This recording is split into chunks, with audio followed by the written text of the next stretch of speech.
always hit near perfectly. That's not going to happen this time in terms of an official number, because I think Beijing feels perhaps at the moment it can't yet quantify the full impact of what we're going to see, and it doesn't want to provide a rod for its back, essentially. In the first quarter of this year, we've had the figures for that already. Several weeks ago, the economy here contracted by at least 6.8%, so a huge downward contraction there. There are positive signs going forward. They are turning on the tap to a certain extent in terms of the state-run entities. You know, industrial output, inventories going through the roof, lots of people buying petrol and buying a few more cars. They don't want to go on public transport, but it's still relatively early days, so no official figure. Now, obviously, the National People's Congress is huge news where you are, but outside of China, it's Hong Kong that's getting the most attention. Yes, I mean, we've had almost a year of protests in Hong Kong, which started with plans for the extradition law, controversially, and then morphed into something with much bigger ambitions, you know, more democracy, more reform in Hong Kong. At times, those demonstrations were violent, involving police and demonstrators. At times, they had up to 2 million people on the streets. That was hugely destabilising for Hong Kong, and now we're seeing the most significant reaction from Beijing, and that is renewed plans for a national security law, which could be imposed by the Beijing government. It may not need the consent of Hong Kong's elected.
COVID-19, that they may well then go on to think they can do what they like because they've had this and won't get it again, which, as you say, we don't know if that is the case. Well, this is a whole new virus. It's something we're all learning more and more about. And that's why, first of all, obviously, when somebody has had something and gets antibodies, there is a level of immunity. What we're not certain yet is how long that may last for, what level of strength of immunity people may have with this virus. We're all learning as we go forward. But it's why, regardless of any outcome of a test and whether somebody thinks or has had coronavirus or not, the key messaging still stands very, very clear, which is to follow those guidelines, to keep the social distancing. And importantly, one of the most important things that I think we've got to make sure we don't forget is to keep washing our hands, really thoroughly wash our hands on a regular basis and follow good personal hygiene and follow those guidelines. And that's the best way for us all to keep this virus low, to keep that R level very, very low and close as we can to zero.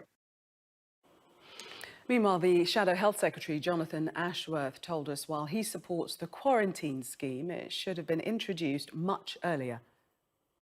Many people ask why we didn't do this sooner. I well remember when football fans in Spain couldn't go and watch a football match in their local stadium, yet the Atletico Madrid fans were able to get on a flight at Madrid, fly into Liverpool and watch the Liverpool Atletico Madrid game at Anfield back in early March. I mean, many people were asking why things like that were allowed to go ahead and why we were not quarantining people, not least because the Chief Medical Officer told the relevant Select Committee in the House of Commons a week or so ago that that we imported the virus early on from Italy and Spain. That's how the virus was seeded. So many. But we do have people like Ryanair's chief executive, though, Michael Leary. He's predicted that people will simply ignore something which is so hopelessly defective, he says, and it's idiotic and it's unimplementable. You don't have enough police in the UK to implement lockdown.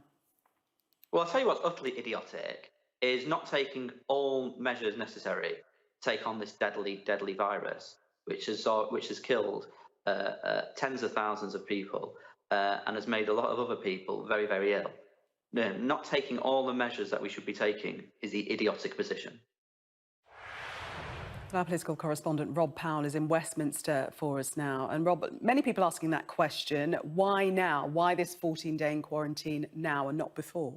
Yeah, so the government says that introducing it earlier in the pandemic wouldn't have had as much effect because there was quite a lot of community transmission going on within the United Kingdom at that point. And also everyone was being asked to essentially stay at home anyway and self-isolate if you had symptoms. I think the question that is still unanswered, though, is why these measures weren't brought in right at the very beginning of this epidemic, as John Ashworth was pointing out there, to prevent cases being imported before it was being passed between people actually within the country. That may well be something that Priti Patel is pressed on when she announces details of these measures in the daily press conference later today. In terms of what we know so far, we have been given some bare bones, if you like, about what this policy will look like. It will be a 14-day quarantine for anyone coming into the UK. Travellers will be asked to provide an address at the airport or at the other ports they're arriving at where they will quarantine, and there'll be £1,000 fines and spot checks, which will be done by public health officials as well. So that will mean if you were planning on going abroad, if you decided that you felt safe enough to go and have a holiday abroad this summer, you would in all likelihood have to quarantine for 2 weeks when you came back to the UK. Now, there will be some exemptions. Some of the jobs we've been told so far will be exempt are some medical officials, road hauliers as well. There may well be others added to that list. Also, people travelling from the Republic of Ireland will be exempt as well, but not France. We had been talking about potentially an exemption for France as well. Obviously, the air travel industry really not liking this. Another big impact on that element of business on top of the past 3 or 4 months of impact that this lockdown has been causing for them. Rob, thank you. Now, pro-democracy activists say they fear the end of Hong Kong after China announced plans for a new security law. Let's talk to our Asia correspondent, Tom Cheshire, who's in Beijing. What exactly is being proposed? Hi, Stephen. Yeah, this is a national security law. And make no mistake, this is Beijing grabbing Hong Kong by the scruff of the neck. What this new security law would cover is secession and subversion and any act that endangers national security. Now, these laws exist on the Chinese mainland already. They're vaguely drawn and they're used to silence, to jail critics of the Chinese Communist Party. The worry is that they'll also be applied in Hong Kong. Hong Kong has its own basic law. That's its mini-constitution adopted at the time of the handover from the UK to China in 1997. And that gives Hong Kongers the freedom of speech, the freedom of press, the freedom of assembly, association, and of protest. The worry is that the national security law will take precedence over that. And according to this draft legislation, it includes a provision for Chinese security services to set up agencies in Hong Kong itself. So you could have the Chinese secret police in Hong Kong. And if they operate the way they do in China, that really would be the end of the rule of law in Hong Kong. It has got a lot of pro-democracy activists very worried indeed. One activist, Joshua Wong, spoke to Sky News a bit earlier. Beijing announced to bypass the Legislative Council in Hong Kong and impose the controversial bill that would eroding the freedom of Hong Kong, which named as the National Security Law, which just resulted in Hong Kong turn from one country, two system to be one country, one system. The Hong Kong government has said that this will not affect the rights and freedoms enjoyed by the Hong Kong people, and it will not affect the judicial independence of the city's legal entities. But we can have a little look now at the Legislative Council in Hong Kong. This is Hong Kong's parliament. And following this news, there are scuffles breaking out. We have seen these throughout the week, renewed today as people are resting, looking for control. Beijing would argue this is why they have to use this route to pass national security laws. The Legislative Council is not going to do it themselves, so they have to do it at the National People's Congress. But for Hong Kongers, this is a huge intervention. The protests last summer were about an extradition bill, which was very controversial, but which pales in significance, really, compared to a national security law being directly imposed by Beijing. They are worried that one country, two systems is coming to an end.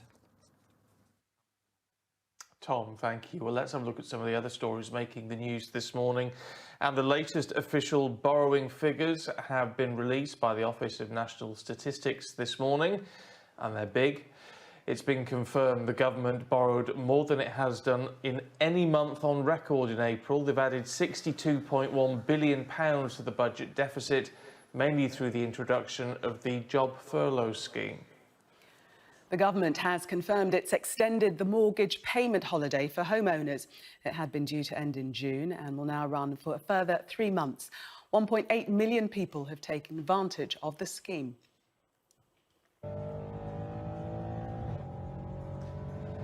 Now, these are pretty shocking pictures. Police investigating a video posted anonymously online, apparently showing a driver travelling at just over 200 miles an hour during the lockdown. He appears to be, or she appears to be, filming the speedometer whilst changing lanes and passing cars. Police say they think the video was taken in Sussex and they're trying to identify the driver. Coming up after the break, there's to be a National Book of Remembrance for UK victims of the coronavirus. We'll talk to one of the creators of the scheme in just a few minutes' time.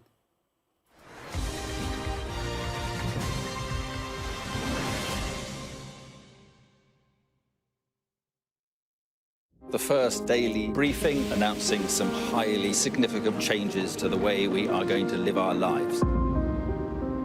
Nobody thought they'd be treating so many so quickly. Something nobody expected.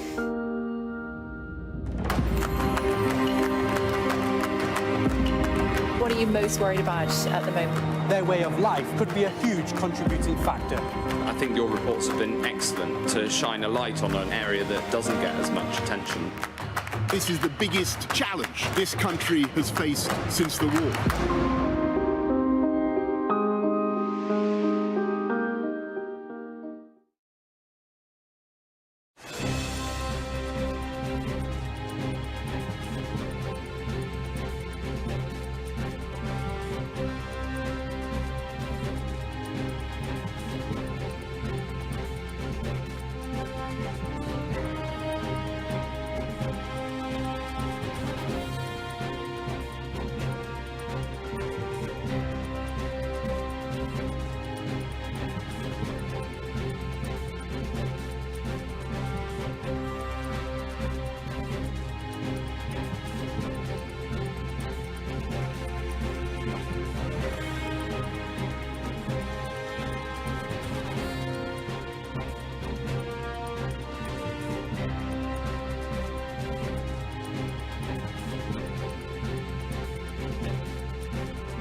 party. I'm having a party, a girls' party. Yay, where are your drinks, girls?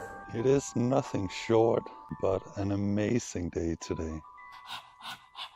I wake up, sleep, eat, wake up, sleep, eat. My name's Tony Nicholson.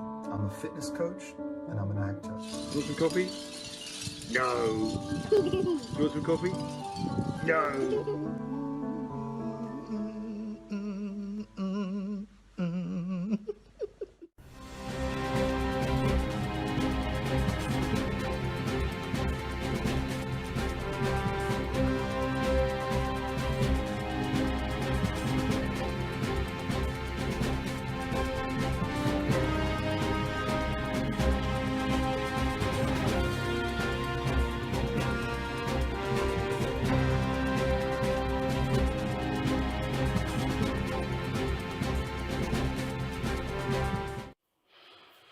Every family in Britain who loses a relative to coronavirus is being invited to contribute to a national book of remembrance. The Remember Me project allows families and friends to submit pictures and details about a loved one. And I'm joined now by the philanthropist and businessman, Sir Lloyd Dorfman. Good morning to you. Where did the idea come from for this online remembrance? The idea actually came as a result of a discussion between the Bishop of London and the Dean of St Paul's. I have a sort of growing relationship with the cathedral, and I happened to be in a meeting about 5 weeks ago when the lady who heads up development mentioned it. I said, what an amazing, brilliant idea, and I think this will fill a huge void and an unmet need. And the only problem was, she said that it had no budget. They just furloughed a whole bunch of people, so they had very limited resource. And she wasn't quite sure how and where to go to get it done quickly. So I suppose I was in the right place at the right time and said, look, we've got to do this. I'll make it work and let me help. And it's something that will be available to those of all faiths. I mean, it's not exclusive to those that are of the Christian faith, even though St Paul's is instrumental in this. Absolutely. I mean, absolutely. It's the core of the proposition, which is it's for people of all faiths and none. This is a tragedy across the whole UK. And look, I'm Jewish, so I'm a testimony to the interfaith aspect of it, and for me, it's a privilege and an honour to have helped facilitate this. And why do you think it's so important? Because, as you say, the whole country is in mourning of some sort at some point. Why is it so important to actually have this documented in this way? Well, I think a number of reasons. Firstly, let's remember that funerals have been restricted. Not only that, but many people didn't get a chance to say goodbye to their loved ones. So there's a huge sort of grieving process going on across the whole country, which has not really had a chance to sort of express itself properly. And St Paul's Cathedral has always had this historic role as a sort of remembrancer to the whole of the UK for national events and indeed terrible tragedies. And the coming together of those things means it's not going to bring their loved ones back, but here they have an opportunity to give, rather than just being a statistic or an unfulfilled funeral experience, here is something that their loved one will be a part of a historic, symbolic national institution for hundreds of years. So, as well as the online remembrance, there's going to be a physical memorial as well. Tell us about that. Yeah, I mean, we thought that the important thing was to get this online book of remembrance going, certainly in the current environment. But we felt down the road, there's a sort of second phase to all this, which will be to create a permanent physical memorial actually inside the cathedral, which will be in memory of all those who died as a result of coronavirus. And also there were plans, when it's able to happen, to have a proper full memorial service. I mean, this has been a terrible tragedy for many families. Their loved ones would not have died but for this virus. And I think of all the institutions that could be the symbol of solace and to give some meaning and importance to these sad losses, St Paul's Cathedral is absolutely the place to be.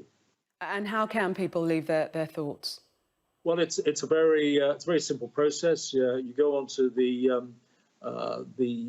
website, which is rememberme2020.uk, and you can just submit your loved one's details. You can put a message on up to, I think it's 220 characters. You can post a photograph, and it will be these. We're already, as we've been speaking this morning, people have already started to do it, which is wonderful.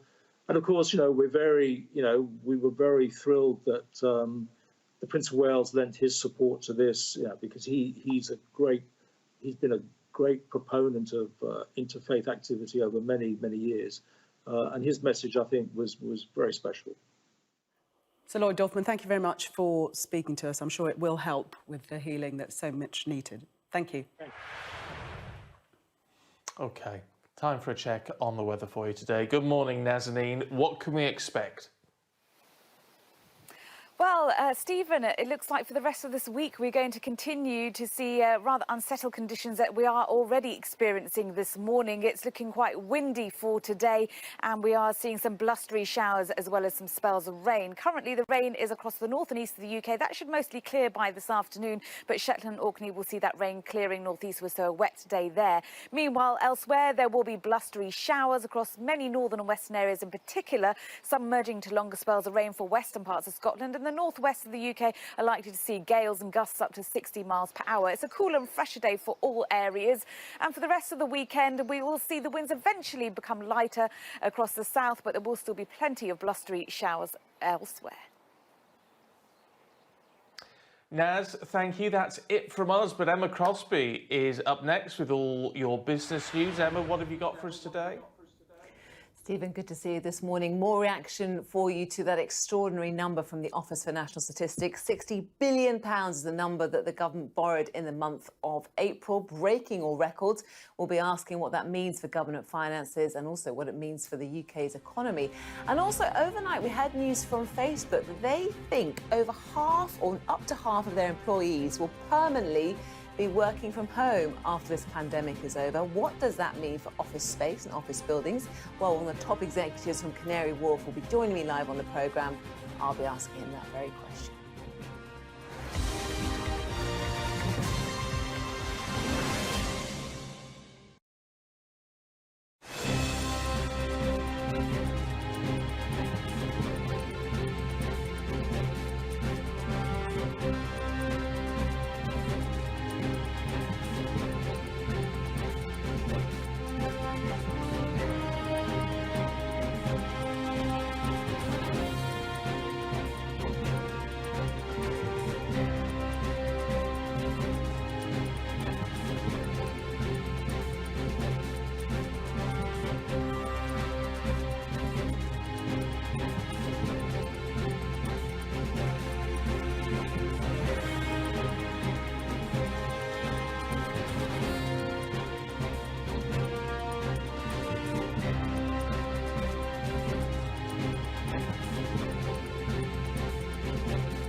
Very good morning to you. The top story is live now from the Sky News City studios.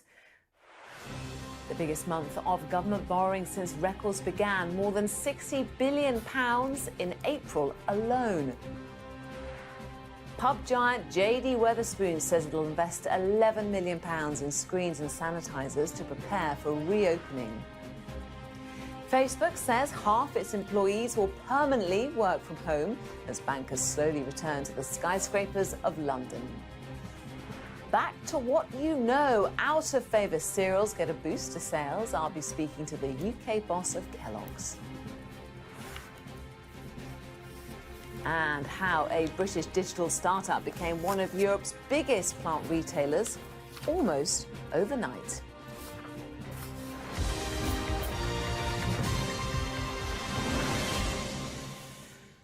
Hi there, and straight to our top story for you now this morning. The government borrowing more money in April than in any month since records began. It was much more than already pessimistic expectations, and it indicates the sheer scale of public borrowing to come for the rest of the year. Let's have a look at the numbers for you now. The government borrowed £62.1 billion in April.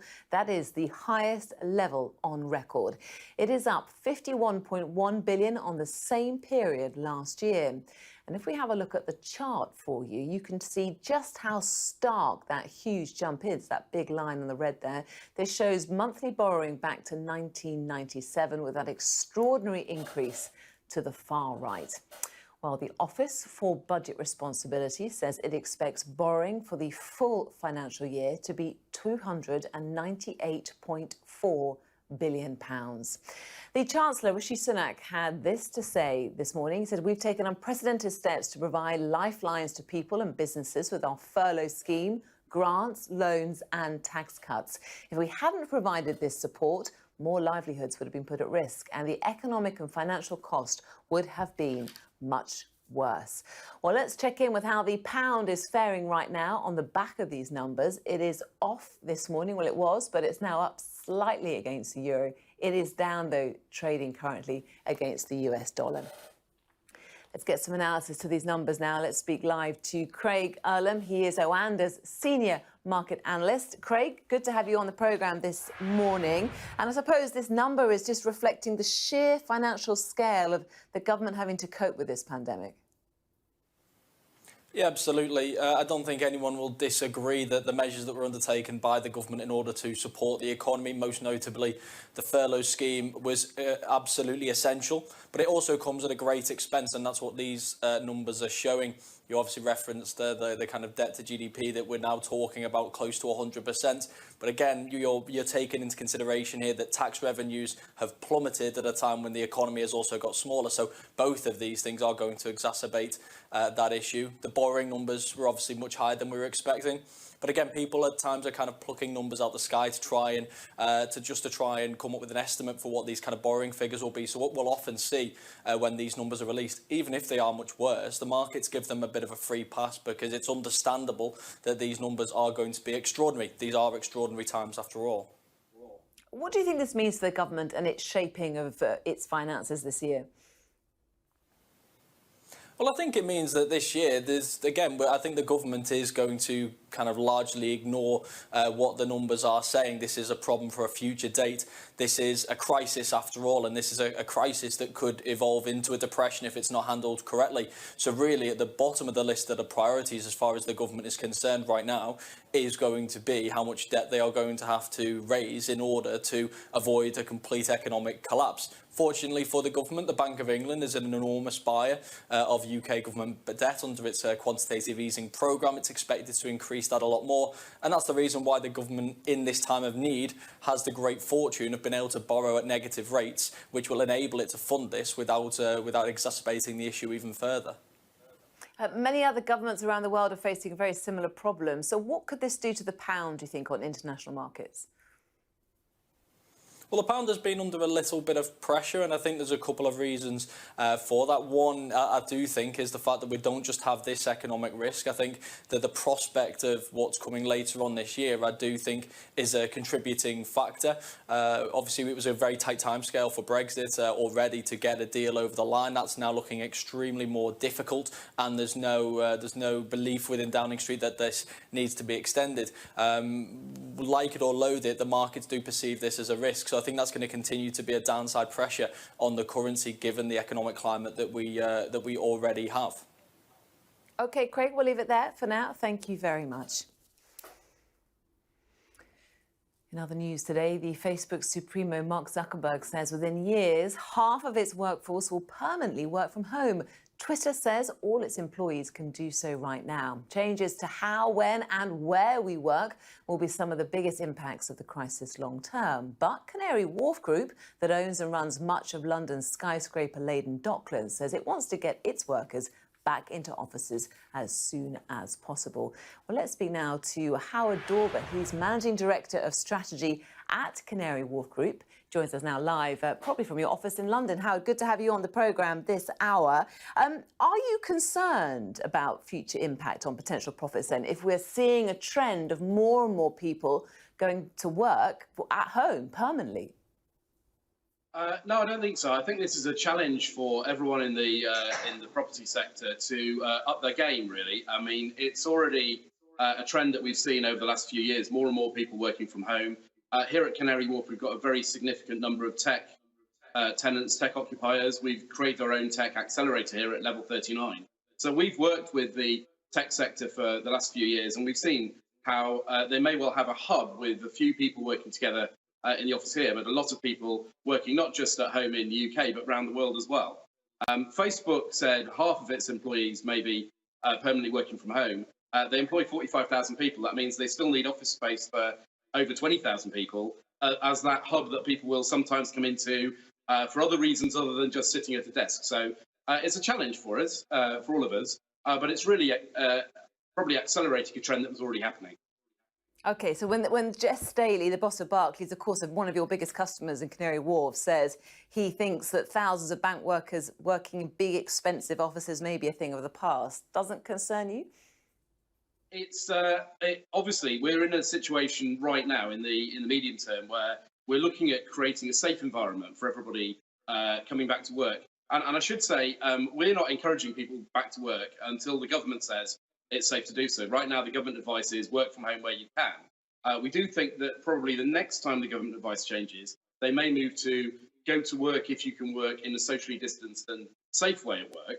And that's what we've been getting ready for, working with Barclays and also the other major tenants on the estate to create an environment here where we can actually offer social distancing and bring back about half of the total number of people working on Canary Wharf. And that's about 60,000 people that we think we can accommodate at Canary Wharf and still maintain that 2 metres social distancing.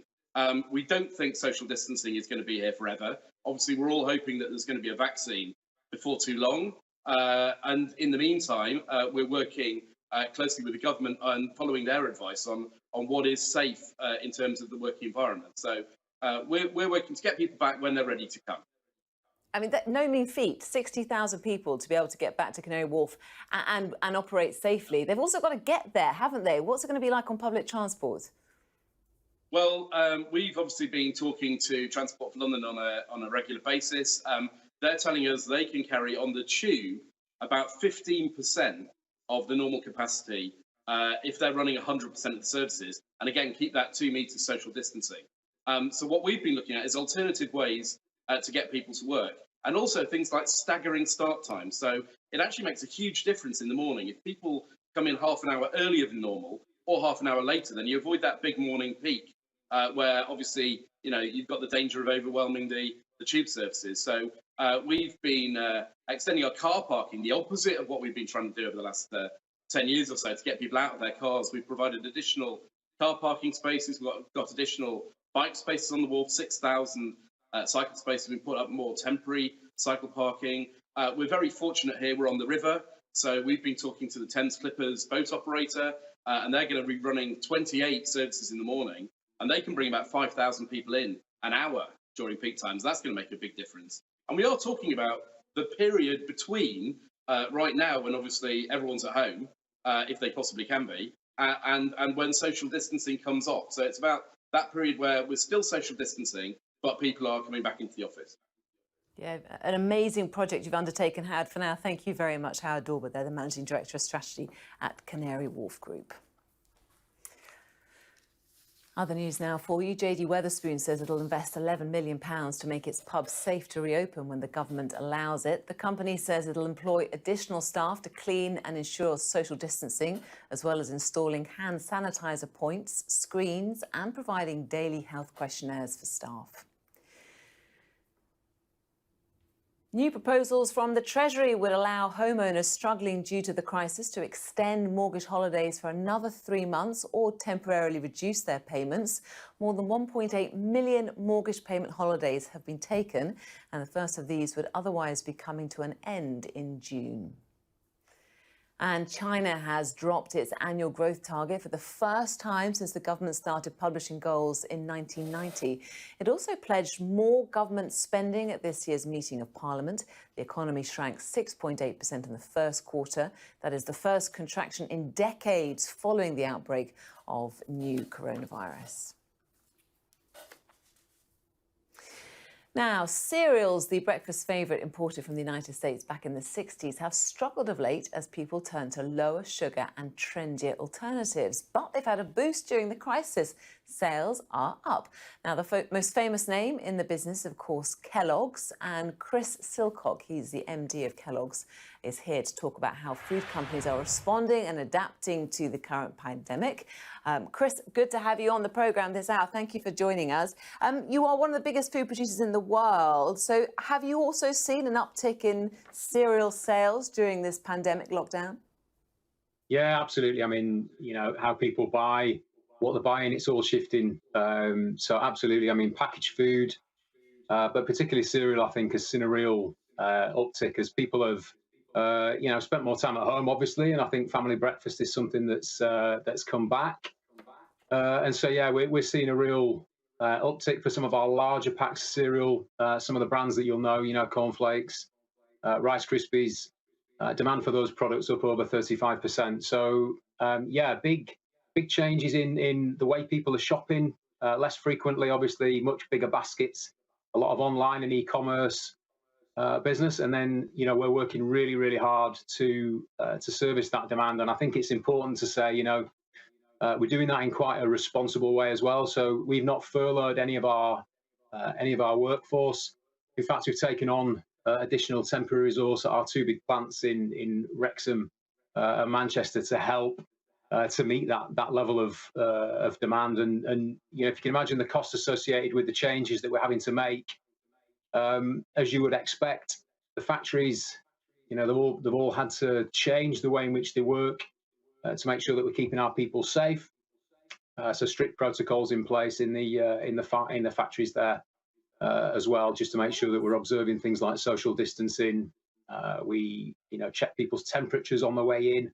We've got staggered start times, one-way systems in and out of the plant. We've banned all visitors, and so, you know, there's a lot of disruption. But I think it's fair to say the guys in the sites, and I guess in logistics in general, have done a pretty stunning job over the past couple of months to you know, keep the food supply going. Yeah, and I know you're doing great work in your local communities as well. I know Kellogg's is described as a legacy food company. You've got many, many household names within your portfolio. Does that make a difference, do you think, at times of crisis? Are people reverting back to the kind of traditional brands, would you say? Absolutely. I mean, it's not just in cereal. I think you're seeing that across the board. Yeah, we've got brands that have been around for decades that you know, people love and connect with. And so, yeah, some of the best sellers are what we're seeing, you know, and we're really focusing our production on getting those best sellers out of the door as quickly as we can and into supermarkets and onto shelves. And customers that have left you are now returning. I suppose the big question for you is, can you keep hold of them when times return to some form of normality? Yeah, I mean, we're looking at what we think of the shifts and the changes that have taken place will stick. E-commerce, without question, is going to be one of those, big changes. And so we're looking at all aspects of our business, and we're looking at how we can, hold on to those shoppers that have come back to the brands. Absolutely. I think one of the things, obviously, as we go forward, we're heading for tough times, and I think the affordability of cereal is something that we miss sometimes. In a world where you pay £2 for a cup of coffee, a bowl of cornflakes with milk on average is 22 pence. So, I think stressing that to people and ensuring that our brands are relevant, as we go forward, whatever the future holds, I think that's the key for us, really. OK, we'll leave it there. Chris Silcott from Kellogg's, thanks so much for your time. Thank you.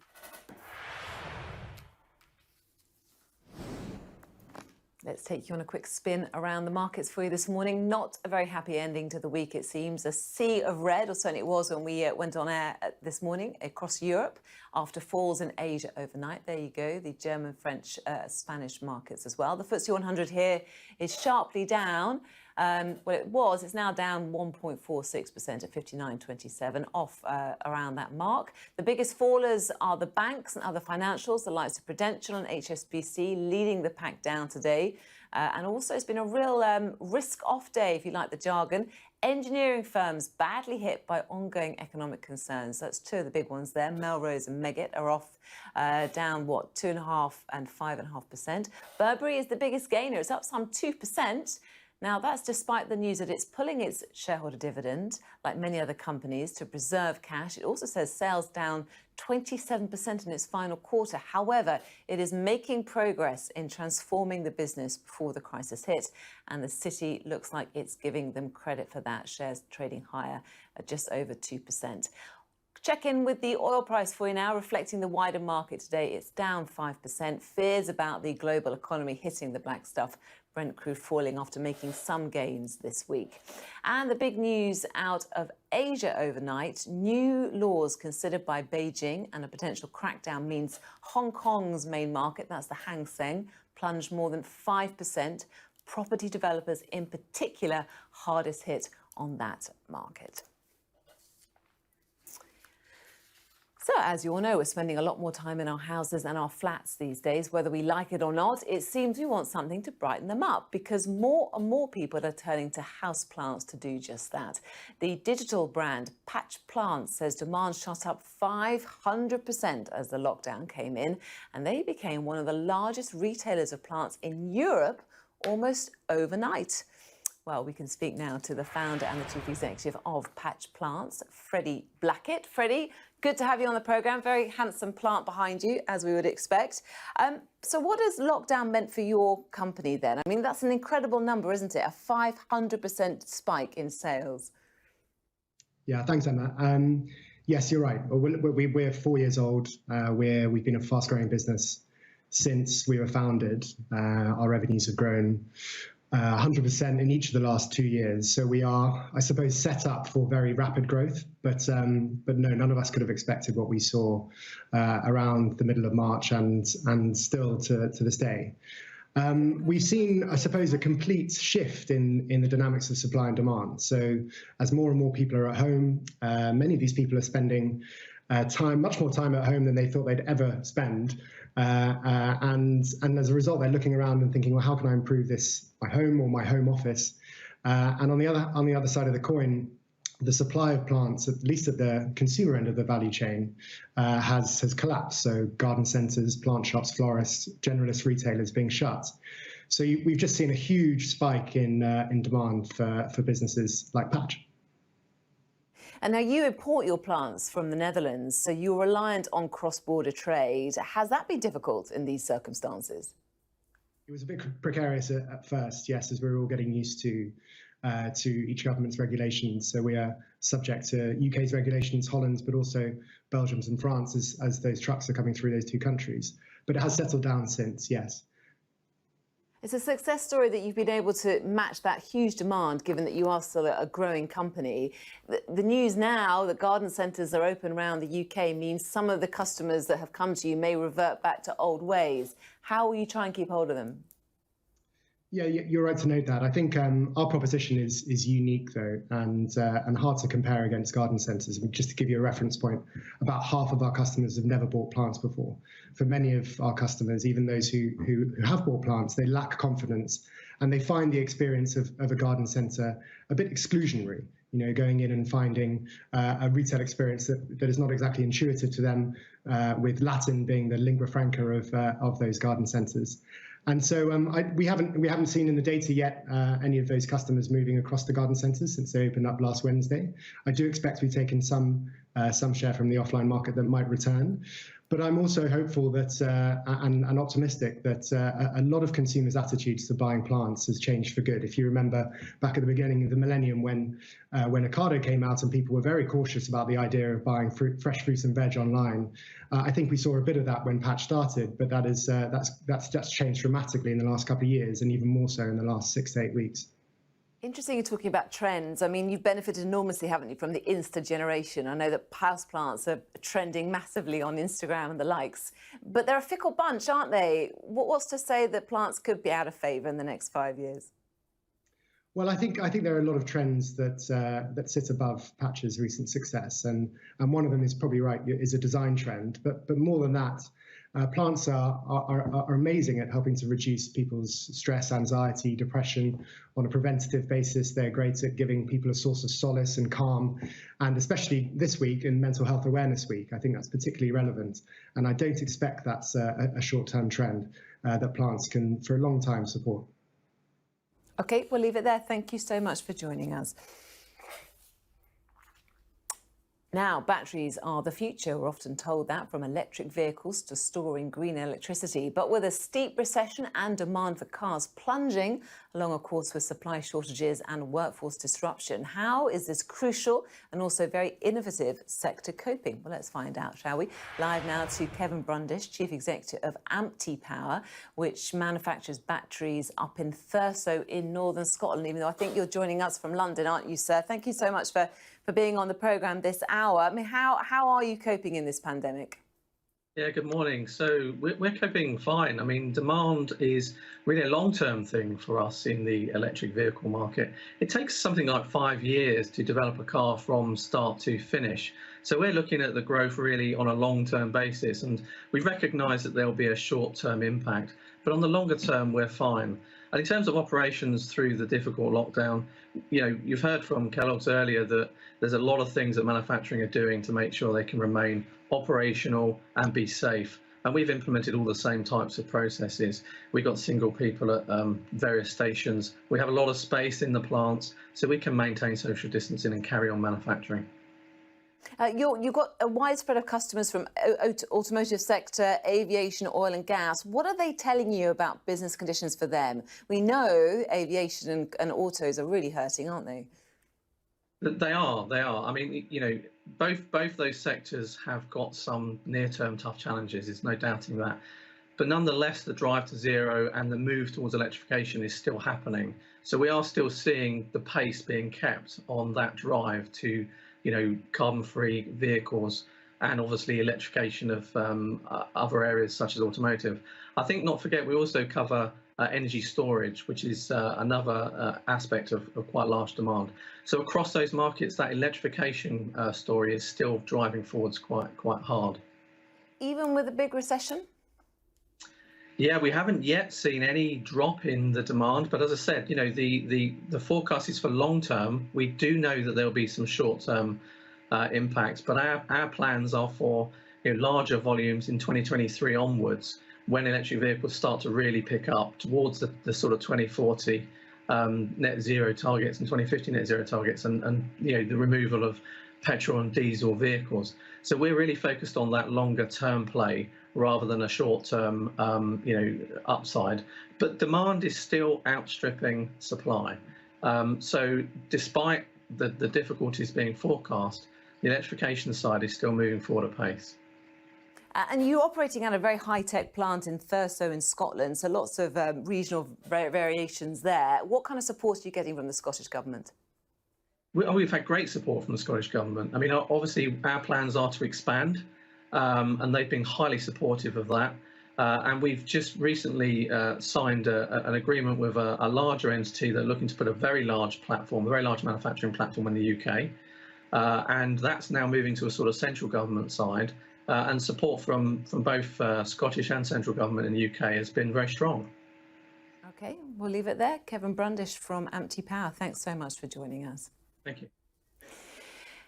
You've been watching Ian King Live. I am back at lunchtime. We'll see you then. Join me at 1:30. We'll have plenty more of the Tops business news for you. Plus, we'll be looking at the markets and having a run through on the currencies and the oils. We'll see you again at 1:30.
Having a party. I'm having a party, a girls' party. Yay, where are your drinks, girls?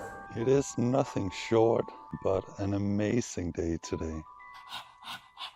I wake up, sleep, eat, wake up, sleep, eat. My name's Tony Nicholson.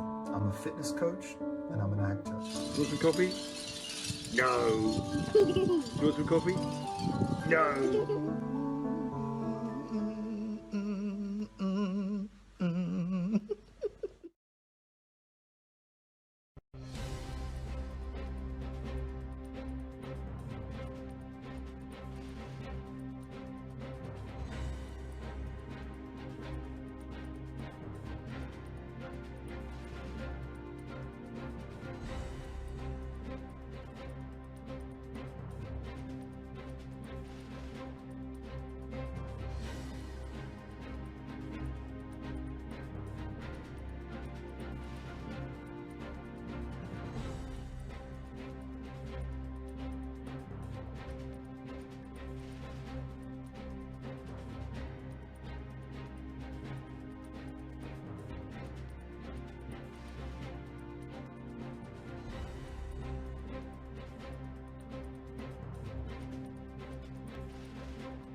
This is Sky News at 10 a.m. Our headlines. 2 weeks in isolation or a £1,000 fine.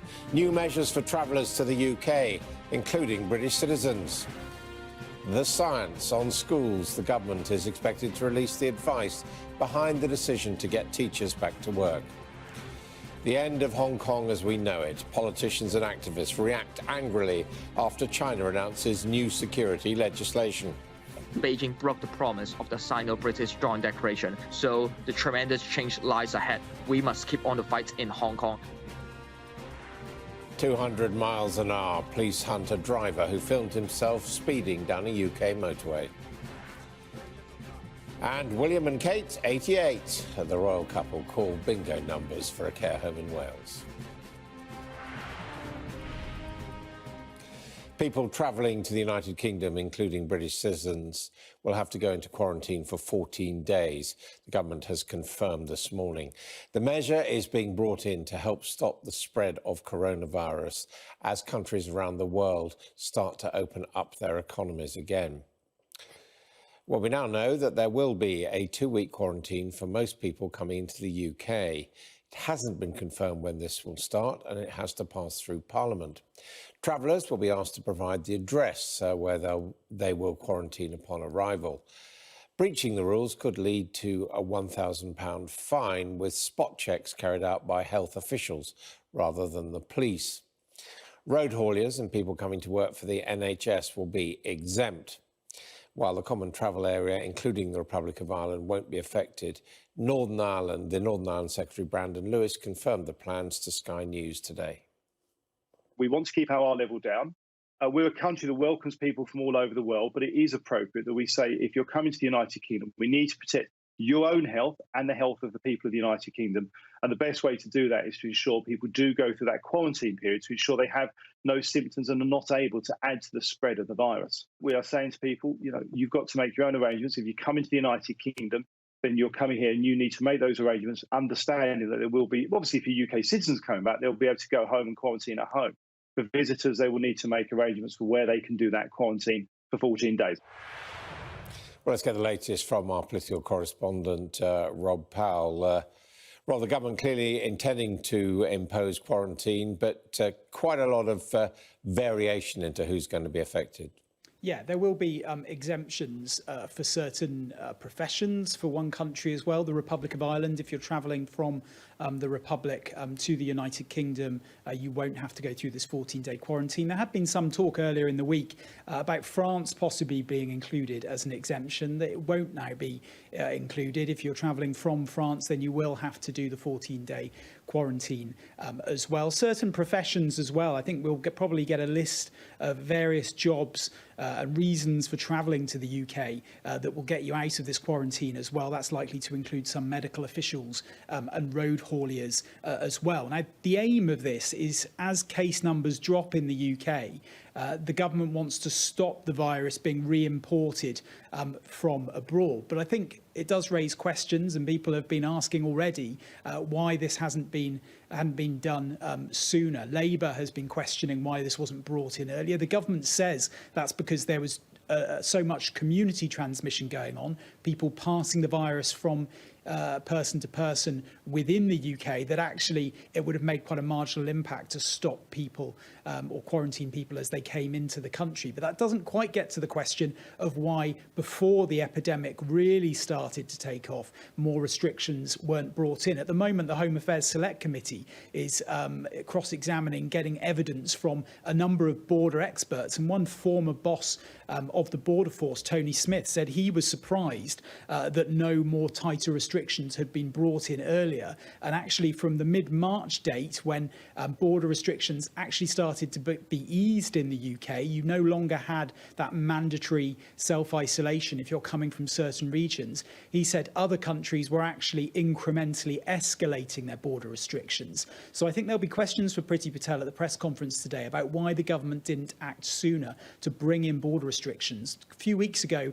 there was 174 countries that had border restrictions of some sort in place. The UK had none at all. And you look at a map of border restrictions, really across Europe, Asia, there is sort of red and amber signifying border restrictions. You look at the UK and it's totally green. So I think that's one element of criticism there will be. The other will be the impact this has on business and travel and tourism industries in particular. We've heard from people like Airlines UK when this idea was first mooted a few weeks ago, saying that this would basically kill all international travel and do immeasurable damage to airlines. The boss of Ryanair as well has said it's nonsense and unworkable. Some Tory MPs are also concerned. So a difficult sell for the government on many fronts, I think.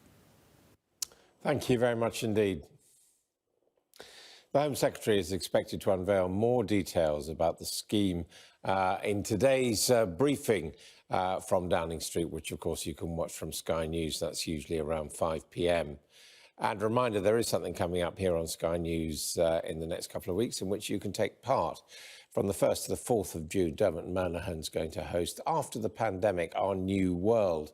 It's a series of special live programmes looking at what the world will be like once the pandemic is over. Dermot's going to be joined by some of the biggest names from the worlds of culture, politics, economics, science, technology, who knows, even sport. And you can take part too if you'd like to be in our virtual audience from your own home to put questions to the experts. You just have to go to skynews.com or the Sky News app and follow the instructions on how to apply.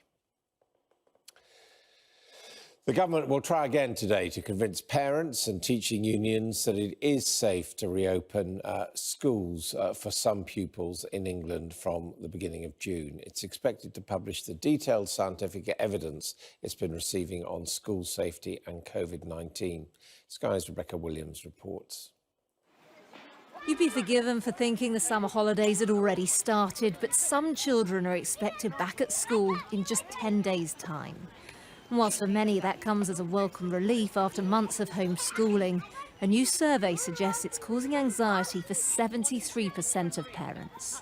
I'm not feeling very okay about sending her back to school because I think the virus is not under control 100% yet. At home you can't do anything, and then at school you can't even go near your friends. They're going to want to play with each other.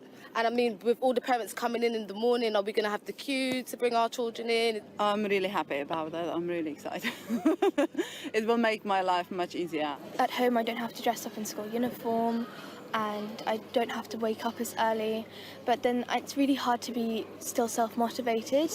There's been a bitter battle between the government and the unions over the decision to send certain age groups back to school. And today we're expecting scientific evidence to be published supporting that decision. Primary school teacher Ellie feels it's too soon to go back, and she's received abuse on social media for voicing her concerns. Teachers have been working so hard to provide for their children. They want to be in school, they want to be with their kids. Schools haven't been given enough time to prepare, they've not been given enough guidance to make sure that it is safe. The government wants reception Year 1 and Year 6 back in school on June the 1st, and they're recommending things like smaller class sizes of 15 and staggering things like breaks. And while some schools say that social distancing is virtually impossible, others are now on board. French schools reopened last week. These pictures perhaps offer a glimpse into what our new normal could look like after weeks of lessons online. None of that will replace what a teacher in a classroom with a teaching assistant can achieve. And that's why the scientific guidance to build that public reassurance, not just for the staff in schools, but also for parents knowing that when they drop their child off, they're doing the right thing. Whilst in Scotland schools will reopen in August, in Westminster the government's insisting it's being led by the science that will hopefully be shown later on today. Rebecca Williams, Sky News. Pro-democracy activists say they fear the end of Hong Kong after China announced plans for a new security law. There were angry scenes in Hong Kong's parliament this morning with opposition MPs protesting against the new measures. The Hong Kong government has said the legislation will not affect the rights and freedoms of people in Hong Kong, and it supports the Chinese parliament's decision to complete legislation as soon as possible. Activists in Hong Kong have reacted angrily. We are just asking for free election. If other international cities, just like New York or London, they can let the resident to elect the mayor, so why can't Hong Kong? The only reason behind is Beijing broke the promise of the Sino-British Joint Declaration and imposed the national security law, turned Hong Kong to be one country, one system. And even until this moment, no one could ensure or guarantee if any Hong Kongers might be extradited or being brought to China to face the trial without any transparency and any kind of legal principle. So the tremendous change lies ahead. We must keep on the fight in Hong Kong and also encourage more world leaders and also politicians around the world to stand with Hong Kong to confront the crackdown from the National People Congress in Beijing. The Foreign Office here say they are monitoring the situation, adding that the UK remains committed to the one country, two systems model. Our Asia correspondent Tom Cheshire is in Beijing. Tom, has this come as a surprise? It amounts to a legal clampdown, doesn't it? Yeah, Adam, it was a big surprise. The National People's Congress, which is China's toothless parliament, we're expecting it to be about COVID-19 and the economy. Instead, Hong Kong is front and centre. And make no mistake, Beijing is taking Hong Kong by the scruff of its neck. So this national security law covers a lot of things. It covers secession, it covers subversion, it covers any act that endangers national security. Now, we have the same laws here in mainland China, and they're used often to silence critics, to jail critics of the Chinese Communist Party. In Hong Kong, it has its own legal system, the Basic Law, the mini-constitution that was adopted at the time of its handover from the British in 1997 when it was given back to the Chinese. And that protects things like freedom of speech, of the press, of association, of assembly, and of protest. The big fear is that this national security law will be used to override all of that and could lead to jail time for things that hadn't been covered before. And as you mentioned, the Hong Kong government is saying that won't be the case. But there's another very worrying detail in one of the annexes to this draft legislation, and it says that the Chinese security forces, the Chinese security agencies like the Ministry of Public Security, the Ministry of State Security, can establish their own agencies in Hong Kong itself. So they could operate openly there. And if the Chinese secret police operate the way they do in the Chinese mainland in Hong Kong, that really would be the end of the rule of law for Hong Kong. Now, as you mentioned as well, this isn't just about China and Hong Kong. The UK obviously has an interest. It put out that fairly weak statement. But the big player as well is the US. It's been a bone of contention. I mean, there are many bones of contention between China and the US right now, but Hong Kong is certainly one of them. And the US State Department, before we had the detail of this legislation, said this: any effort to impose national security legislation that does not reflect the will of the people of Hong Kong would be highly destabilizing and would be met with strong condemnation from the United States and the international community. And the US also has mechanisms beyond condemnation. It gives Hong Kong a special trading status because of the autonomy, because it's not China mainland. Now, it's keeping that under review, and it could decide Hong Kong no longer deserves that status, which would be very bad news for Hong Kong's economy. It'd be bad news for China's economy too. China knows that, though, and it's still willing to proceed. But I think it just means there is going to be more turmoil. You heard from Joshua Wong there. And last year's protests were extraordinary enough by themselves. They're against this extradition bill between the mainland and Hong Kong. That was eventually abandoned. This national security legislation is far more significant than that. It really strikes to the heart of what Hong Kong regards as dear to its very freedom. So I think, you know, we've already seen some of those scuffles in the Legislative Council. We saw some people on the streets, but there's certainly going to be a lot more activity as a result of this new law proposed today in the China's National People's Congress. Thank you very much indeed, Tom Tugendhat. Well, let's speak to the Conservative MP, Tom Tugendhat. He's the chair of the Foreign Affairs Select Committee, also recently set up the Conservative Research Group. Thank you very much indeed for joining us. Your reaction to this latest proposal by the Chinese People's Congress? Oh, it appears... Both carry on, please. And both different groups are concerned, because what we're seeing here is not one country, two systems, but one country, one system. Now, you've already spoken there from your correspondent about the US response, which is possibly looking at the way that Hong Kong's independent status as an exporting jurisdiction could be reviewed. I would hope very much that the UK would have a very serious look at the fact that we have British judges, retired judges admittedly, going to Hong Kong. And if it turns out that instead of helping to uphold the rule of law, all they're doing is whitewashing a tyranny, then I think that all those judges, the non-permanent judges, really have to ask themselves what they're doing. Is this, in your view, a legal act by the Chinese state? No, very clearly it's not legal. It's a direct breach of the Sino-British Joint Declaration, an international treaty lodged with the UN, and that, therefore, all members of the UN have a duty to uphold and support. This is China demonstrating a very aggressive form of nationalism in direct contradiction to its treaties. And if anybody around the world is doing a deal with China at the moment, the author they of should How to look Go very from carefully Employee to at what Entrepreneur. China is Just doing. want to quickly tell you about a new and exciting radio show that I'm going to be hosting called BB Means Business. And I'll be discussing the importance of developing different income streams in today's climate and focusing on the small business as one such viable income stream. I'll be sharing valuable tips on how to set up a small business successfully and diversify into other areas.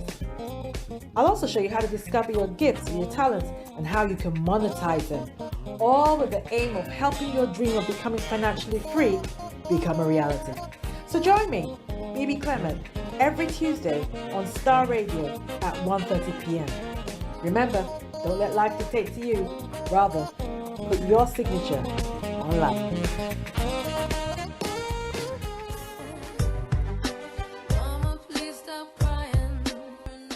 Listen to Aunties Mary, Lottie and Regina on the Family Enrichment Programme on Starr Radio UK. This and every Saturday from 6 to 8 p.m. Some people are wicked because don't make it your business going about revealing people's secrets. Don't be a busybody. And some people. Today's typical family is under pressure from various directions. Divorce is on the increase. More and more of the Afro-Caribbean youth are taking to crime, etc. The Family Enrichment Programme brings together a team of qualified experts to discuss and shed light on how we can make our families better and stronger. It is said the family can do without the society, but the society can't. Listen to the Family Enrichment Programme this and every Saturday from 6 p.m. to 8 p.m. on Starr Radio UK, your favourite Afro-Caribbean radio station in London.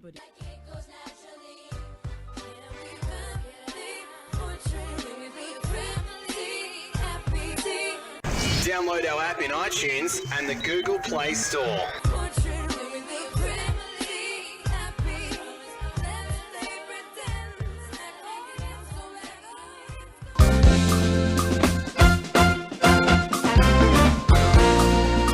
Listen to Regina Abban and Lady Caroline every Monday from 5 to 6:30 p.m. on Point at Starr Radio UK, where we educate the youth and young adults on life issues. Check me out. He tells me my energy is making him tired. Yes! How do you get the energy to do I've been something? told that I have a lot of energy, but my goodness, I think today I have met my match, people. I have met my match, Miss Suzanne. Wow, amazing. One of the things that's the start of digging Darkness. the hole of darkness.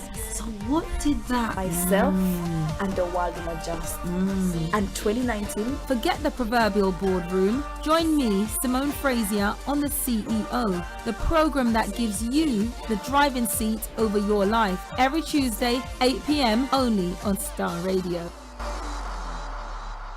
Getting onto the property ladder has never been easy until now. Join us this and every Thursday from 7 p.m. to 8:30 p.m. live on the Property Hour Show on Starr Radio UK, where we talk to mortgage brokers, property developers, estate agents, landlord, tenant, property consultants on how to invest or get into the property business and make money. You can't afford to miss this. The Property Hour Show is your best source into the property industry. Hi there, this is CJ Buckleman, your life coach. And whenever I'm in London, I listen to Starr Radio UK right here. But guess what? You can listen to wherever you are. Hello, lovely listeners. Tune in to the renewed show with Charlotte. Make it a date to listen to me this and every Thursday at 5 p.m. on Starr Radio UK. Tune in to an hour of power, an hour of encouragement, an hour to inspire you to stay positive and strong in this season. See you there and listen. Broadcasting worldwide, online 24/7. In your car, at work, at home, on your smartphone. all around the world. This is Starr Radio UK. 10, 9, 8, 7, 6, 5, 4, 3, 2, 1.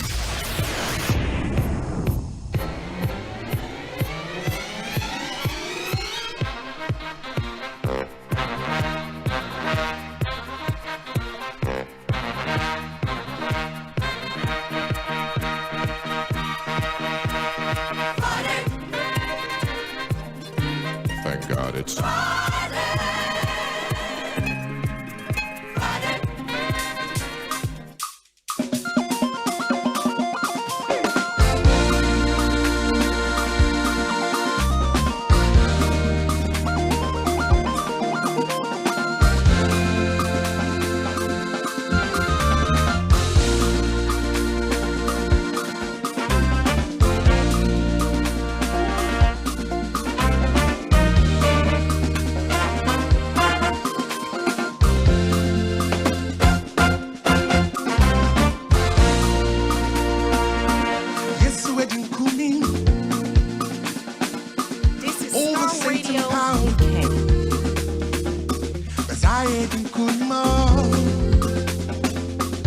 I'm an overcomer. Yes, we're in Kunimo. Over Satan power. Cause I ain't in Kunimo. See, I'm an overcomer. Cause say yes, we're in Kuni. Yes, we're in Kuni. Over Satan power. This is Starr Radio. Cause I ain't in Kuni. I'm an overcomer. I say yes, we're in Kunimo. Yes, we're in Kuni. Over Satan power. Cause I ain't in Kuni. I'm an overcomer. I'm a deny. Come into Hosanna. Hosanna. I am for Hinarbo. Hosanna. Jesus Narbano. Hosanna. I am for Hinarbo. Hosanna. Come into Hosanna. Hosanna. Yes, what a way to start your weekend. I mean, I won't born or say. Starr Radio UK, your favorite African and Caribbean radio station in London. Today is the 22nd day of May, the year 2020. A year where we say it has been COVID rampaged. But hey, we still have life. And as I say all the time, once you have life, you have hope. And so we welcome you all to the greatest program in the whole wide world. The Starr Radio UK Morning Show. And once again, I say welcome, welcome, welcome, welcome to the show. Over Satan power. Cause I ain't in Kunmo. So of course, the victory has already been won. Overcomer. You are more than a victor. You have life. Over what about that? Power. But that doesn't mean that anyone who is maybe ill in the hospital, those from COVID and other ailments, or undergoing any issues, over Satan power, you have to still be grateful to God.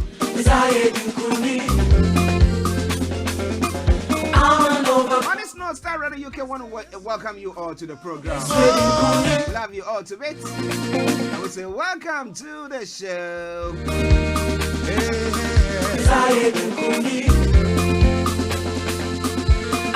Of course, I'm Archie. I'm a deny. Let me say special good morning to my colleague and co-presenter, Mr. Frank David. I am for Hina. It's online, Miko. Wherever you are, massive good morning to you. Jesus Narbano. To Mr. Dan Tabiri, CEO of GL Accountancy Services. Empress Regina. That is the team for this morning. Jesus, nerve, but we're bringing you the best program in the whole wide world. And as we say all the time, Jesus, nerve, the coolest way to start your weekend. Of course, it is the coolest way to start your weekend.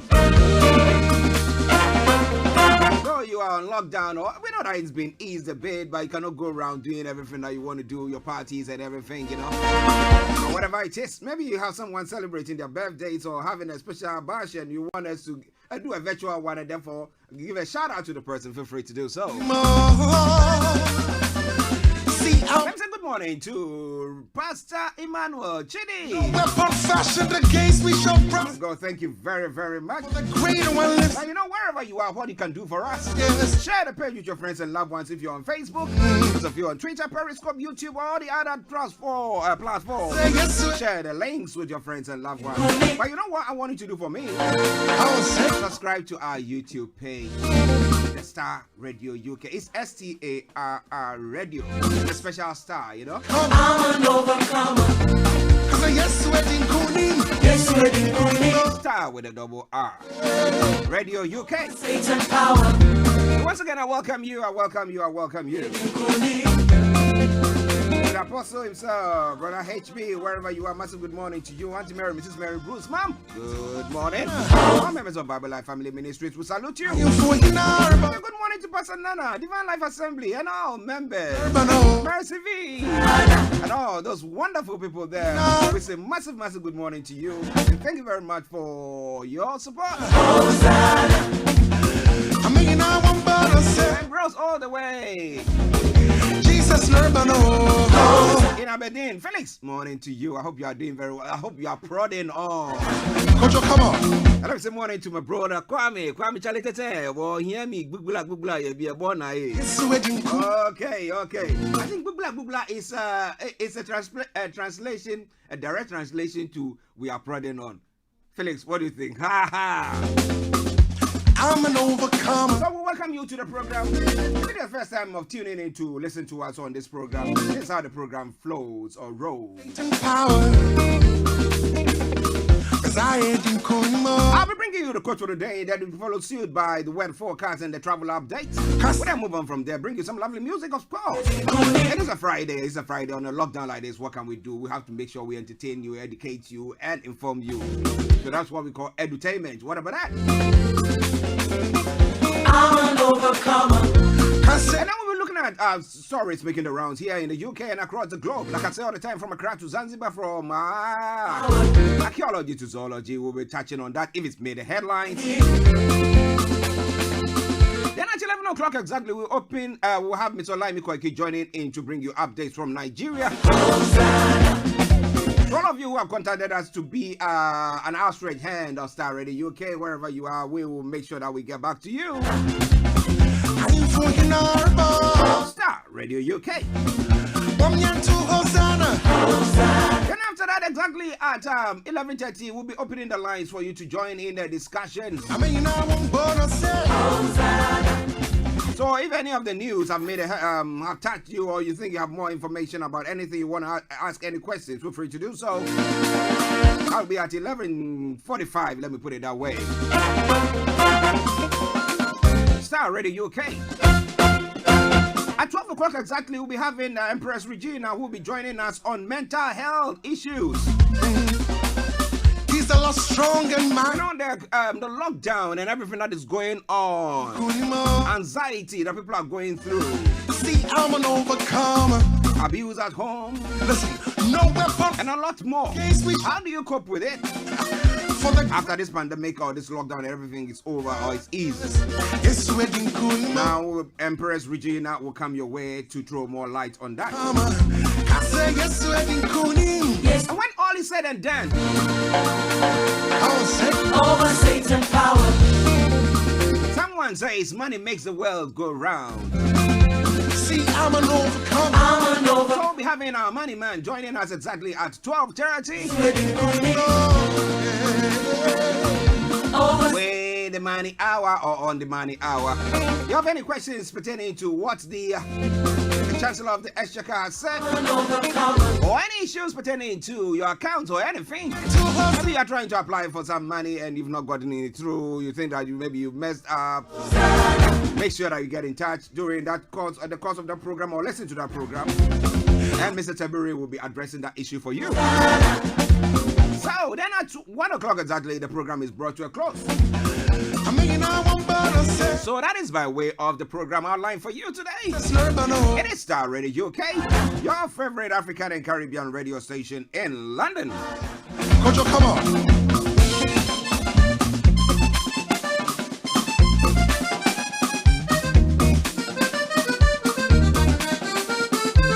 It's nice to have a sip of water, you know. So wherever you are, you can have yourself a cup of tea or a cup of cold drink or a cup of what? Otisinu. You know what Otisinu is? Okay, so make sure that you are seated comfortably or whatever you are doing. Maybe you are doing exercise. What about that? If you are even working from home. We'll make sure that we inform you. I mean, just chill out. Good morning to Kojo Dake. Kojo, I hope you are doing very well. Sister Gina Latte, wherever you are, massive good morning to you. To your wonderful people listening to us. So let's move on straight to the quote for the day. Over Satan power. The quote for the day says what? It says past pain, disappointments, mistakes, and failures. Okay, let me take it again. Past pains, disappointments, mistakes, and failures at times pose dangers to our success, pulling you back as you strive to move on and achieve more. How true is that? See, I'm an overcomer. If you want to drive, if you want to go far, you don't have to concentrate on the rear mirrors. You only have to concentrate, not that you have to concentrate on your windscreen. Look ahead. It's good to look back, yes, to reflect on a few things, some mistakes that you did, or lessons that you've learned. But don't concentrate on that. Don't let that be your full, take your full attention. Look ahead. That is my word for the day. Kofi Ali, good morning to you. I know he's the interpreter of the code for the day. He will come and interpret it for you. But wherever you are, Kofi, good morning to you. Mr. Theophilus Seiko, aka TT. Dr. Martin, good morning.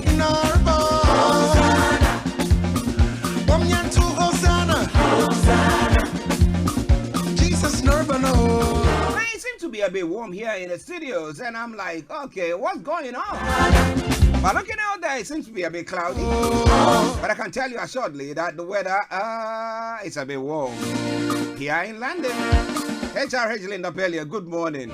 Not only you enjoying the sunshine, we are also enjoying some here in the UK. Yes, okay.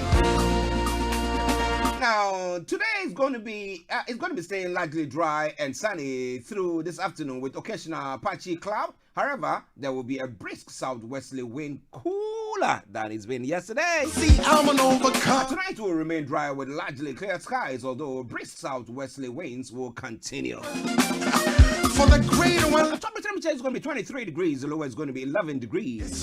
Pollen level is going to be low. UV level is going to be high. Pollution is going to be low. Sunset is going to be at 20:57. Sunset is going to be 20:57. Sunrise for tomorrow morning 04:58 hours. Starr Radio UK. Now let me quickly take you to what is going to be happening on the weather front over the weekend. Now when it comes to Saturday, the top temperature is going to be 19 degrees. The lower is going to be 11 degrees. It's going to be a blanket sunshine in London and the southeast of England. Come Sunday, a mixture of cloud and sunshine. Top temperature 22 degrees. The lowest 12 degrees. Okie dokie do. That brings us to the end of the weather forecast for you today. Friday, the 22nd day of May, the year 2020. Bringing the time now to 10:39. Jesus, Nurbano. Are you for Hinarbo? We take a commercial break and then I bring you the travel update. So wherever you are, stay tuned. Don't go away. It is Starr Radio UK. Jesus, Nurbano. Hello, lovely listeners. Tune in to the renewed show with Charlotte. Make it a date to listen to me this and every Thursday at 5 p.m. on Star Radio UK. Tune in to an hour of power, an hour of encouragement, an hour to inspire you to stay positive and strong in this season. See you there and listen. Hi everyone, I'm Bibi Clement, the author of How to Go From Employee to Entrepreneur. Just want to quickly tell you about a new and exciting radio show that I'm going to be hosting called BB Means Business. And I'll be discussing the importance of developing different income streams in today's climate and focusing on the small business as one such viable income stream. I'll be sharing valuable tips on how to set up a small business successfully and diversify into other areas. I'll also show you how to discover your gifts and your talents and how you can monetize them, all with the aim of helping your dream of becoming financially free become a reality. So join me, Bibi Clement, every Tuesday on Star Radio at 1:30 p.m. Remember, don't let life dictate to you. Rather, put your signature on life.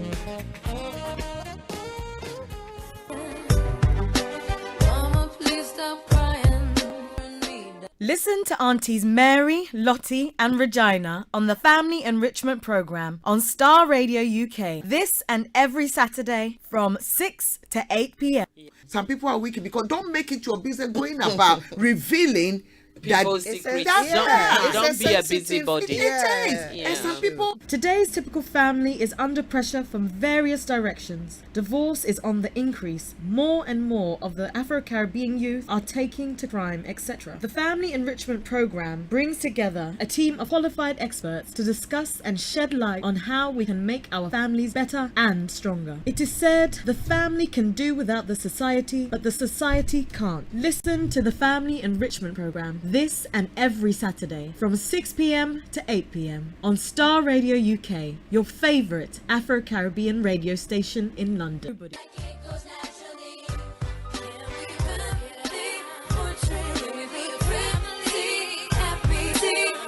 Download our app in iTunes and the Google Play Store.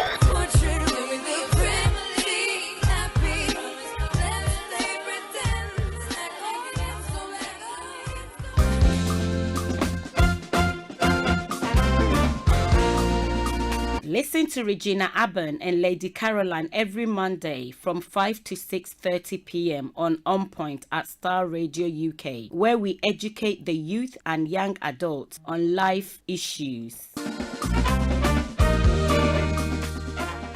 Check me out. He tells me my energy is making him tired. Yes! How do you get the energy to do I've been told that I have a lot of energy, but my goodness, I think today I have met my match, people. I have met my match, Miss Suzanne. Wow, amazing.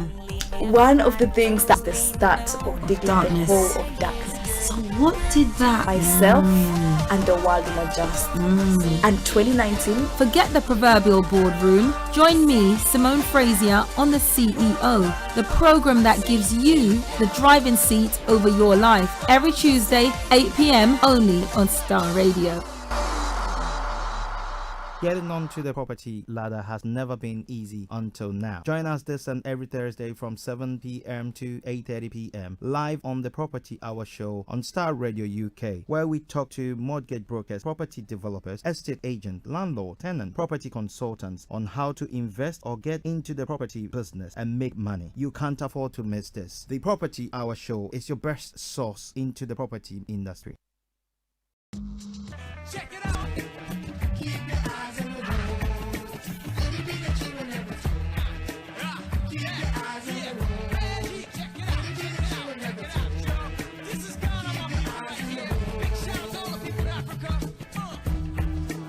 This is Star Radio UK.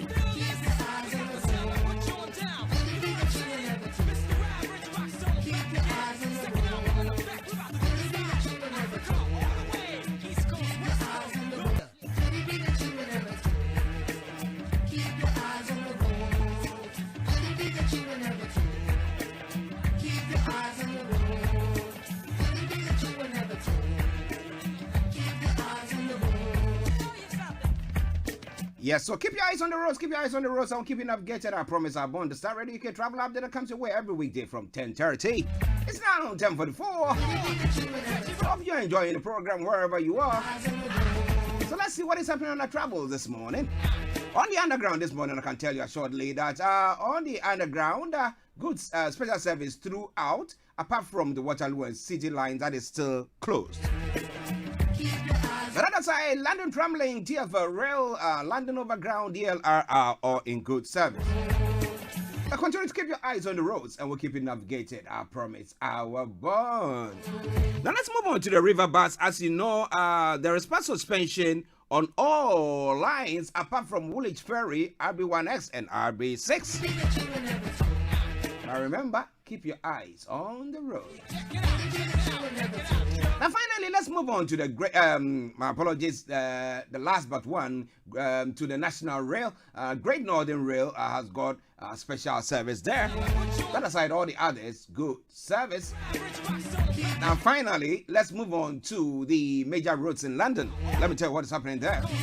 On the major roads in London, A10 has got closures, A21 closures, A3 closures, A4 closures, Central London Red Routes closures, South Circular A205 closures. Now A13 has got serious delays, so check before you leave. But other side, good morning, good afternoon, good evening, good dawn to you. Enjoy your commute for today, but you know what? Continue to keep those eyes on the road.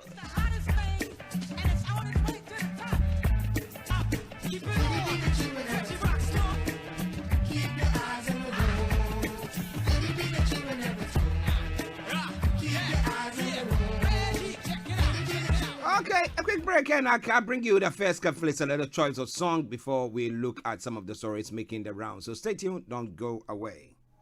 Hello, lovely listeners. Tune in to the renewed show with Charlotte. Make it a date to listen to me this and every Thursday at 5 p.m. on Starr Radio UK. Tune in to an hour of power, an hour of encouragement, an hour to inspire you to stay positive and strong in this season. See you there and listen. Hi everyone, I'm Bibi Clement, the author of How to Go From Employee to Entrepreneur. Just want to quickly tell you about a new and exciting radio show that I'm going to be hosting called BB Means Business. And I'll be discussing the importance of developing different income streams in today's climate and focusing on the small business as one such viable income stream. I'll be sharing valuable tips on how to set up a small business successfully and diversify into other areas. I'll also show you how to discover your gifts and your talents and how you can monetize them, all with the aim of helping your dream of becoming financially free become a reality. So join me, Bibi Clement, every Tuesday on Starr Radio at 1:30 p.m. Remember, don't let life dictate to you, rather put your signature on life. Welcome back to the program. It is Starr Radio UK. As I say all the time, your weekend starts from here and is the coolest way to start your weekend. We take this song from the Joyful Way Incorporated. And let's give thanks and praise to the Almighty God who has granted us the opportunity. So wherever you are, God bless you. Continue to enjoy the show. Everybody look, see what the Lord has done for me. Everybody look, see what the Lord has done for me. Everybody look, see what the Lord has done for me. Everybody look, see what the Lord has done for me. Everybody look, see what the Lord has done for me. Everybody look, see what He has done. Everybody look, see what the Lord has done. I said, everybody look, see what the Lord has done.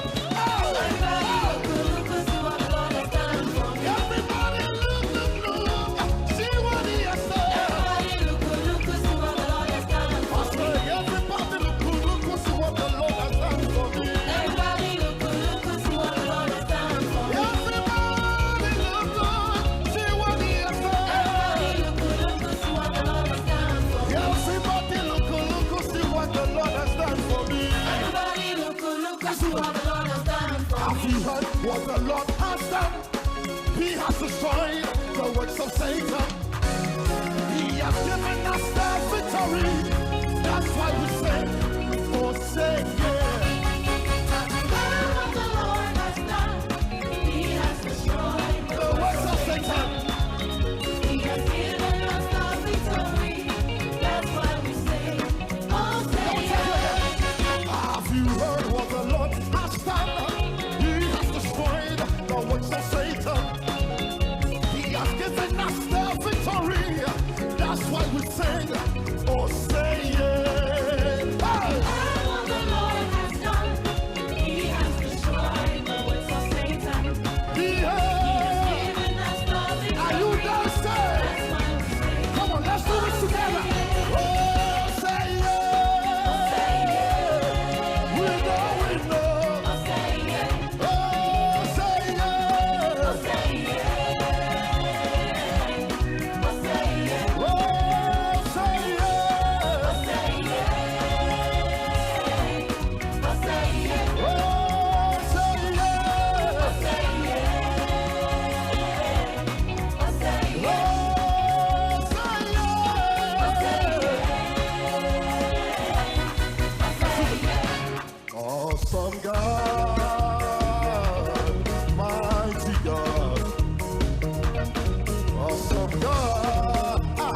Awesome God. Awesome God. Mighty God. Mighty God. Awesome God. Awesome God.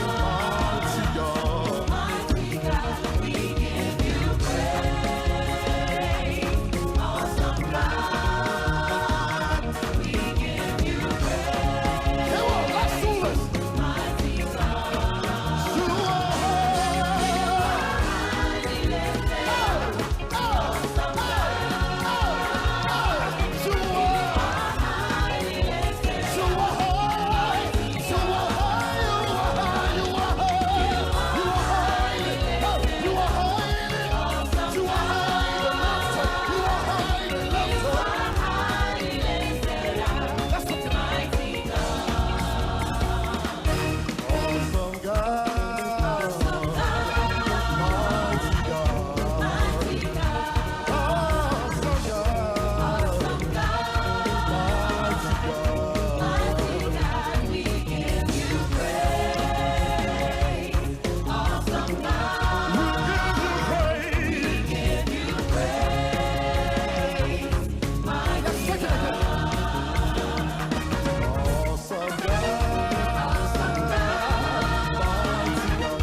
Okay, hope you are enjoying the program.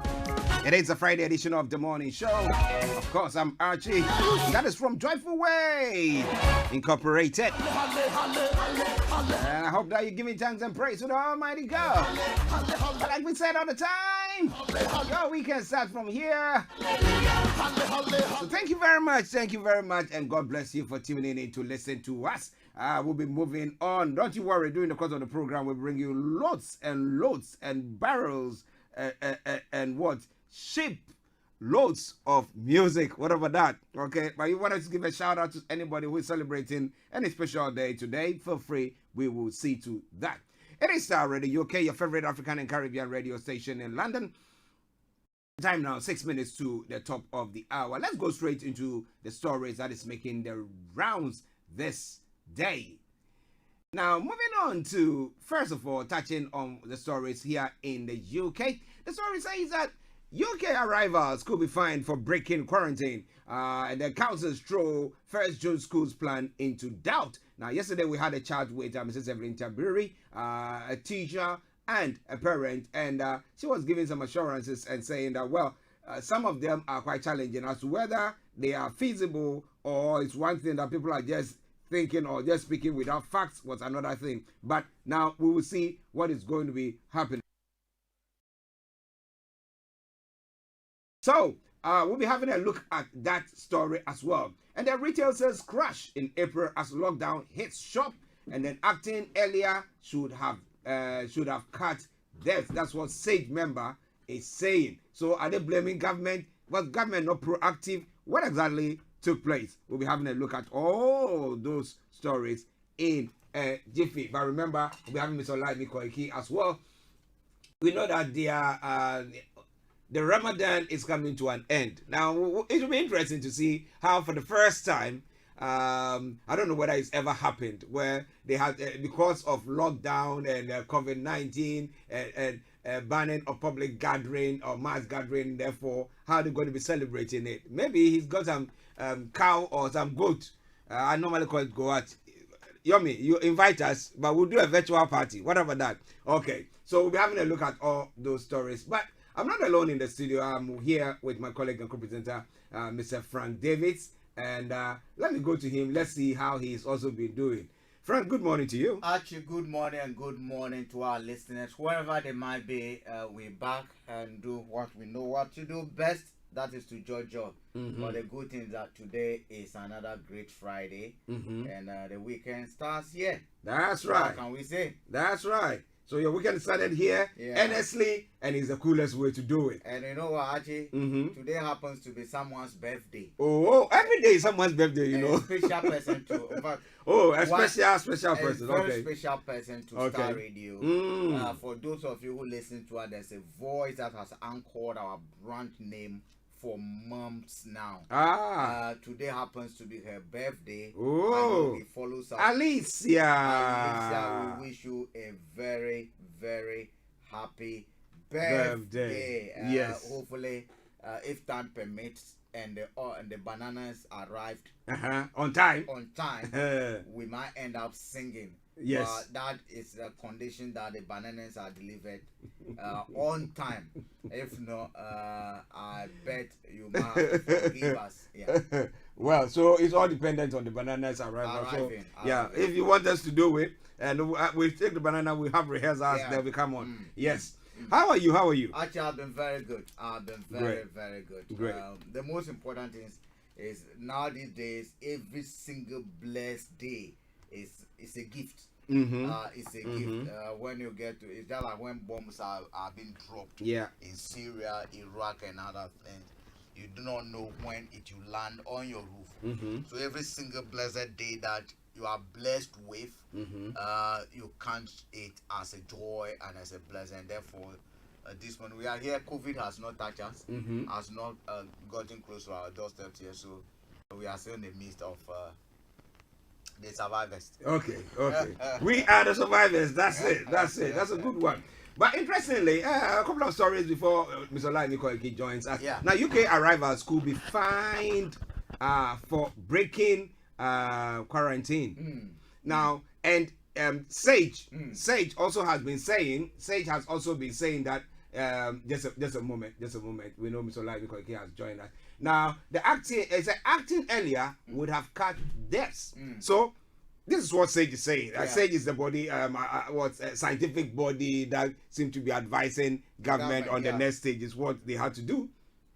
And I remember when it all started, people were calling for the government to, lock down the airports or make sure that people come in and they are quarantined. But it didn't happen. And that's what Sage is saying. And looking at the action that they want to take now, what do you think about it before we go to Yomi?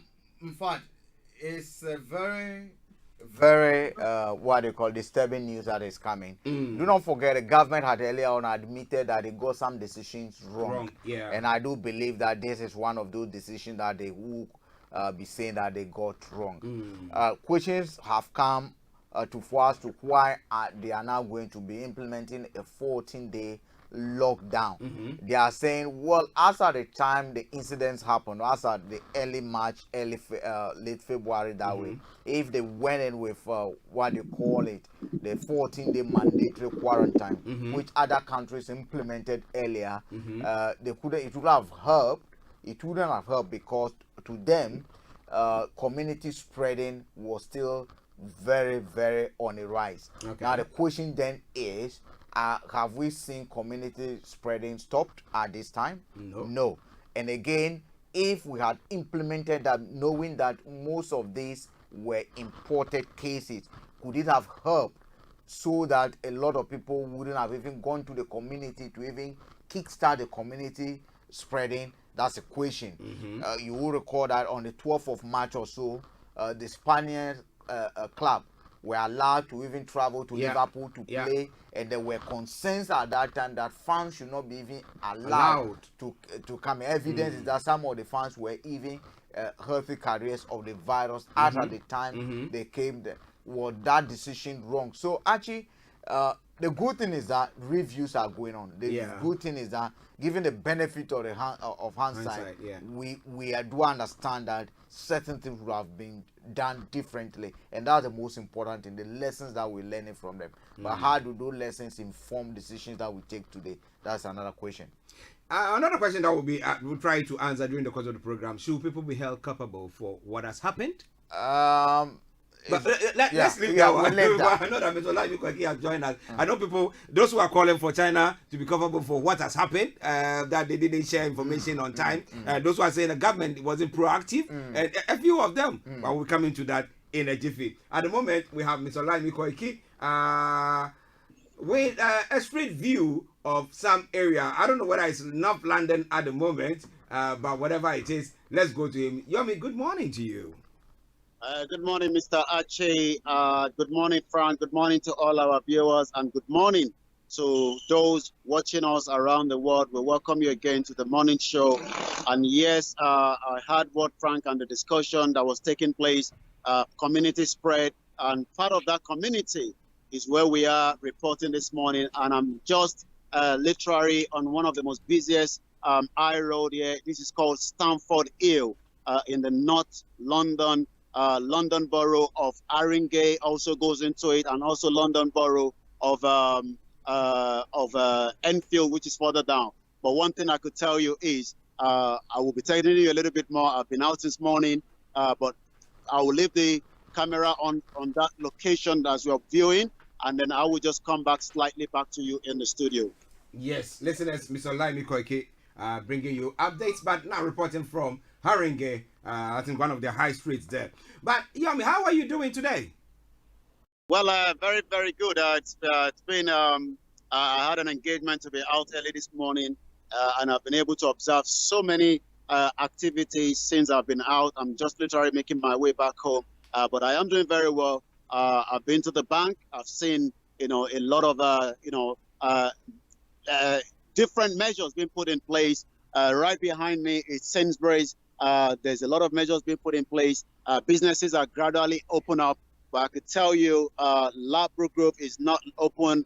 The pharmacies, the airport is open, but I am doing very well, and I'll go back again to you in the studio. Once again, we are live on Stamford Hill High Road, one of those community that Frank must have been talking about. Can we blame those community, or should we hold the government accountable for allowing the community to continue to spread this virus? Now everyone has got face masks on.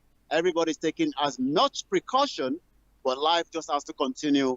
But I'll go back again firstly to you in the studio. Yes, listeners, Starr Radio UK. Now, can you share with listeners where the places that you've been, how the social distancing is being observed there? Are people adhering to it? What's going on there?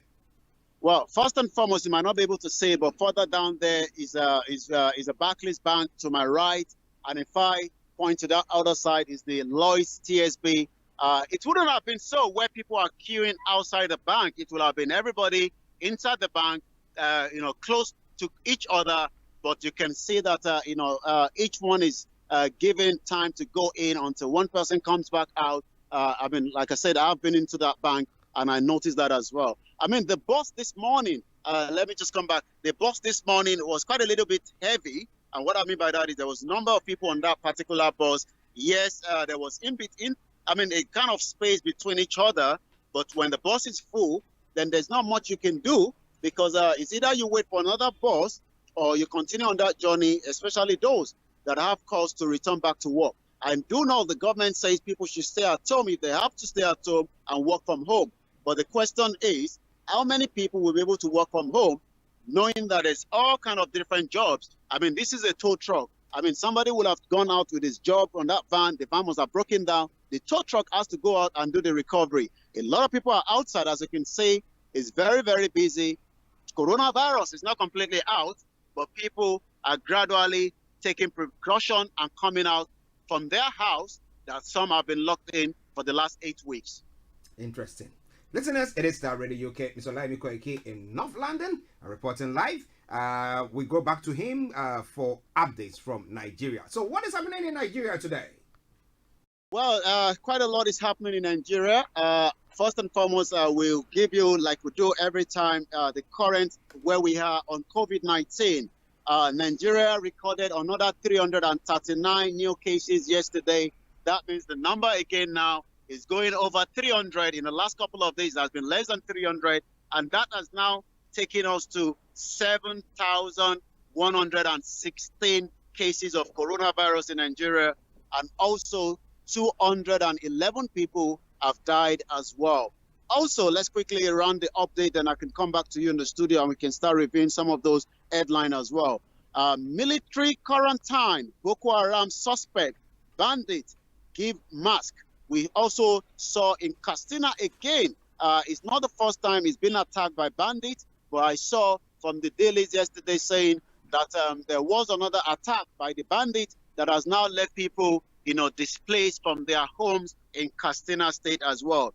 Also, PDP Publicity Secretary resigns and joined APC. Stop acting like Obaseki mouthpiece. Oshiomole, loyalists tell Oyegun. I'm sure you remember yesterday we spoke about the wrangling that takes place between the deputy chairman of the APC and also the party chairman. Election is coming up according to INEC in October from 2 states, and that is the reason why all this wrangling is also taking place. Also, Bamidele seeks quick passage of virtual court proceeding bill. A lot of courts around the world have also been have to adjust, especially in Africa and Nigeria precisely, when we are not used to that virtual court proceeding. But it seems most courts in different states, because crime is still being committed, cases are still being in a court that needs to be reviewed, and they are now working on that. Also, we won't drop 4.3 billion naira secret account probe. Ondo House of Assembly is saying. Sustain e-learning, Queen's College PTF tells federal government. 337,589 Lagos pupils to benefit from school feeding. Corruption, federal government established integrate clubs in 1,000 schools. I'll slow down a little bit so we allow that ambulance to do its course. Well, listeners, this is London. We have Mr. Olayomi Koiki in North London. Let's go back to to you now and continue with that update quickly. Also, the Federation account has lost 125 billion naira revenue in Q1.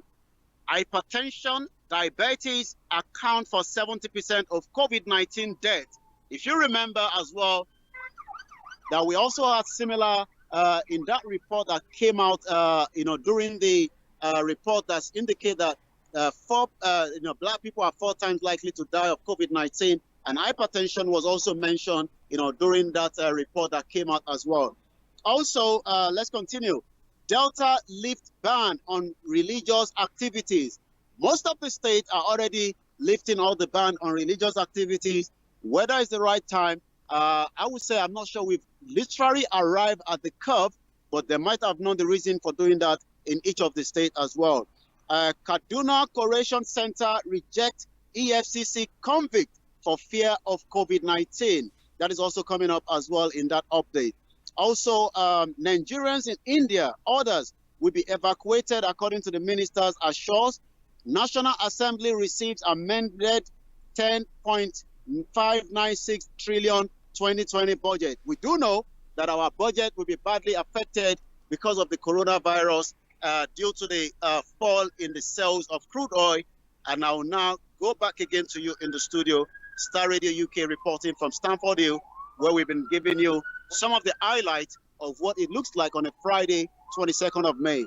A lot of activities. Those are, CID operation moving there. No chances is taken even during the coronavirus is out there. Security is still very paramount. Crime is still being committed. And then I will then go back now to you in the studio. Well, listeners from Stamford Hill, Mr. Olayomi Koiki for you. Now, Yomi, interestingly, you touched on a few stories, but let's talk about the Katsina State where bandits are, right? You're right, yes.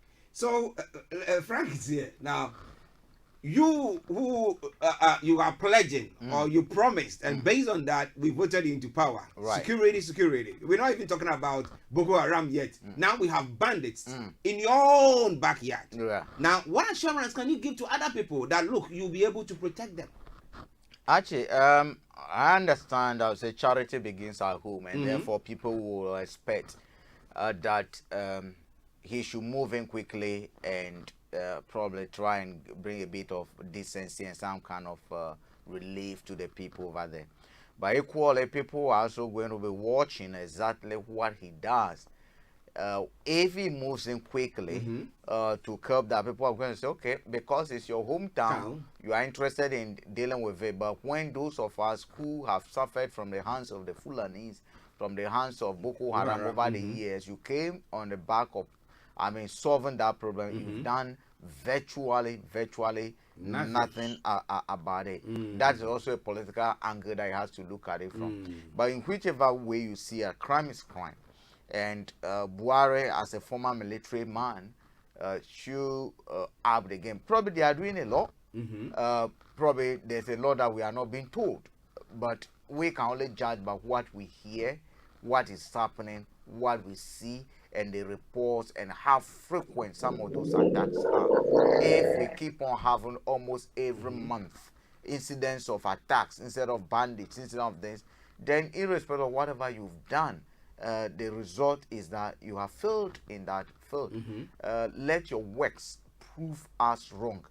Let's go 6 months, 3 months, and let's have a situation where Boko Haram comes to announce a truce, to say they're not going to carry out all those their barbaric activities again. That we know you have chalked victory. But until then, for those of us who observe, watch, and listen to whatever is happening, we will continue to hold Buhari contempt for basically promising us and failing. Let's go to Yomi.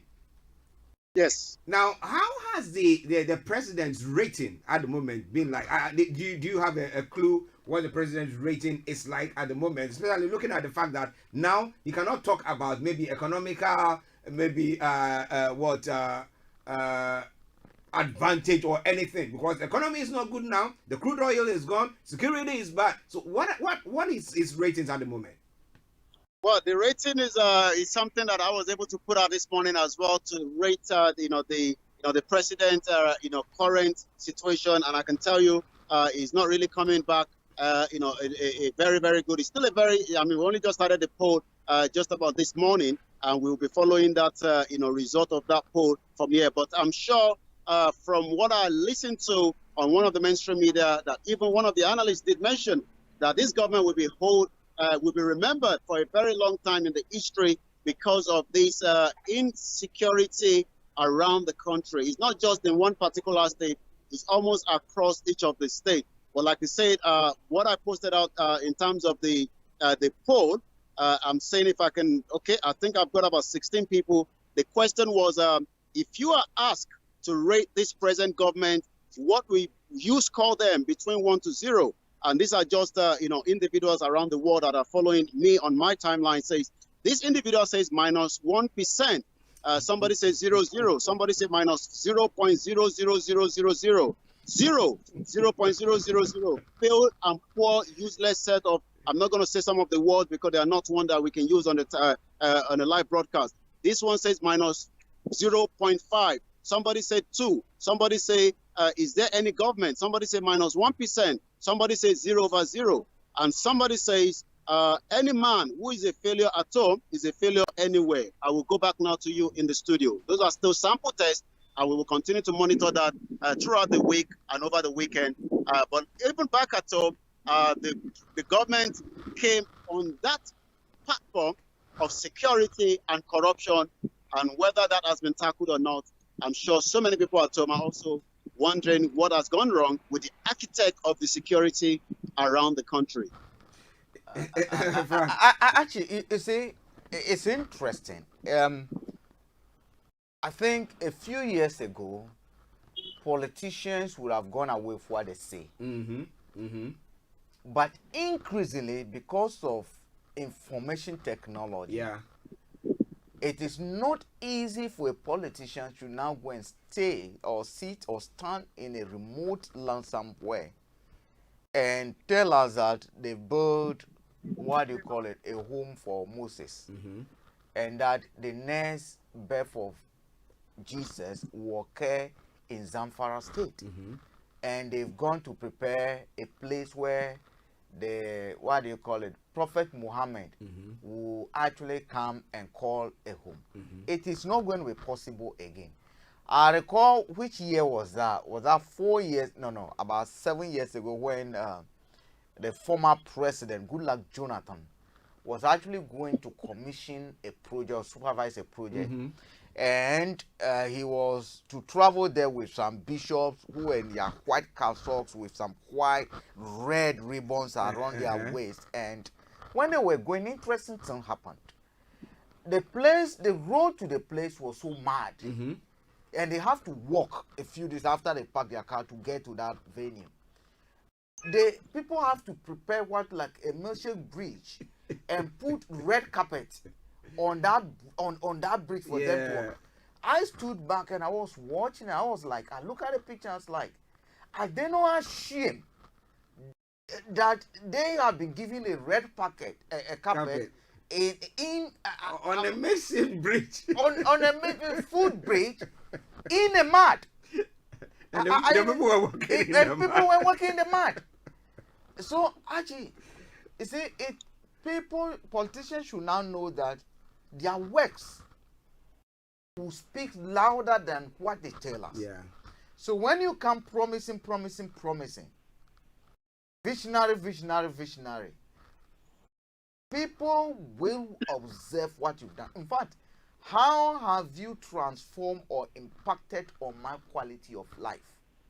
That is a basic question. It is about a bioeconomy, bitter leaf economy, what do you call it, stockfish economy, Kobe economy, Gary economy. That is what matters to people.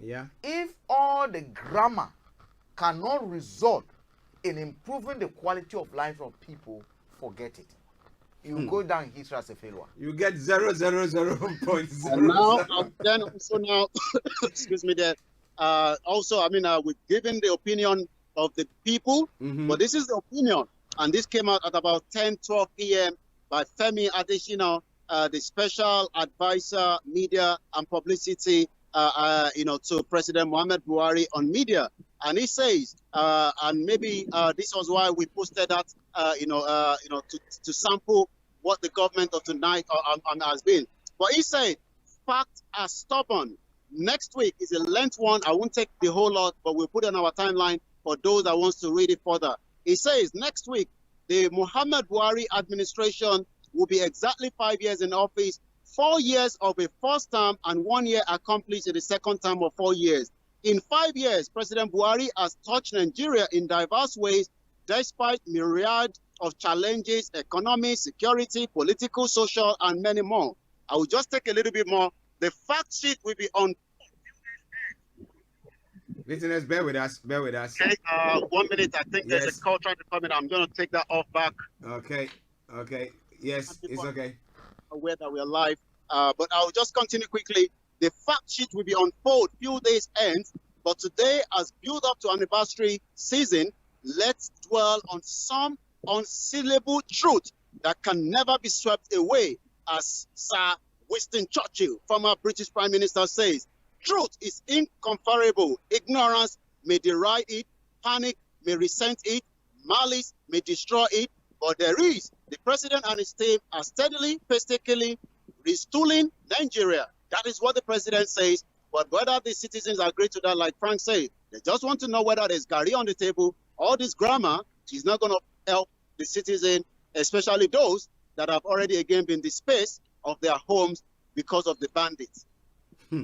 Well, listeners coming from Nigeria, updates, Mr. Olayomi Koiki in North London. You know, interestingly, I didn't know that he was conducting a survey, but with everything that was going on, I thought, let's find out what the ratings is. And that's what you've heard. And if you are a leader in any of the countries and you are listening to us, that is how people are rating you. Are you actually delivering on your promises? And actually, the other serious issue that politicians are quick to rubbish some of these comments and use opposition party as a comfortable or an easy target where they basically group some of these people.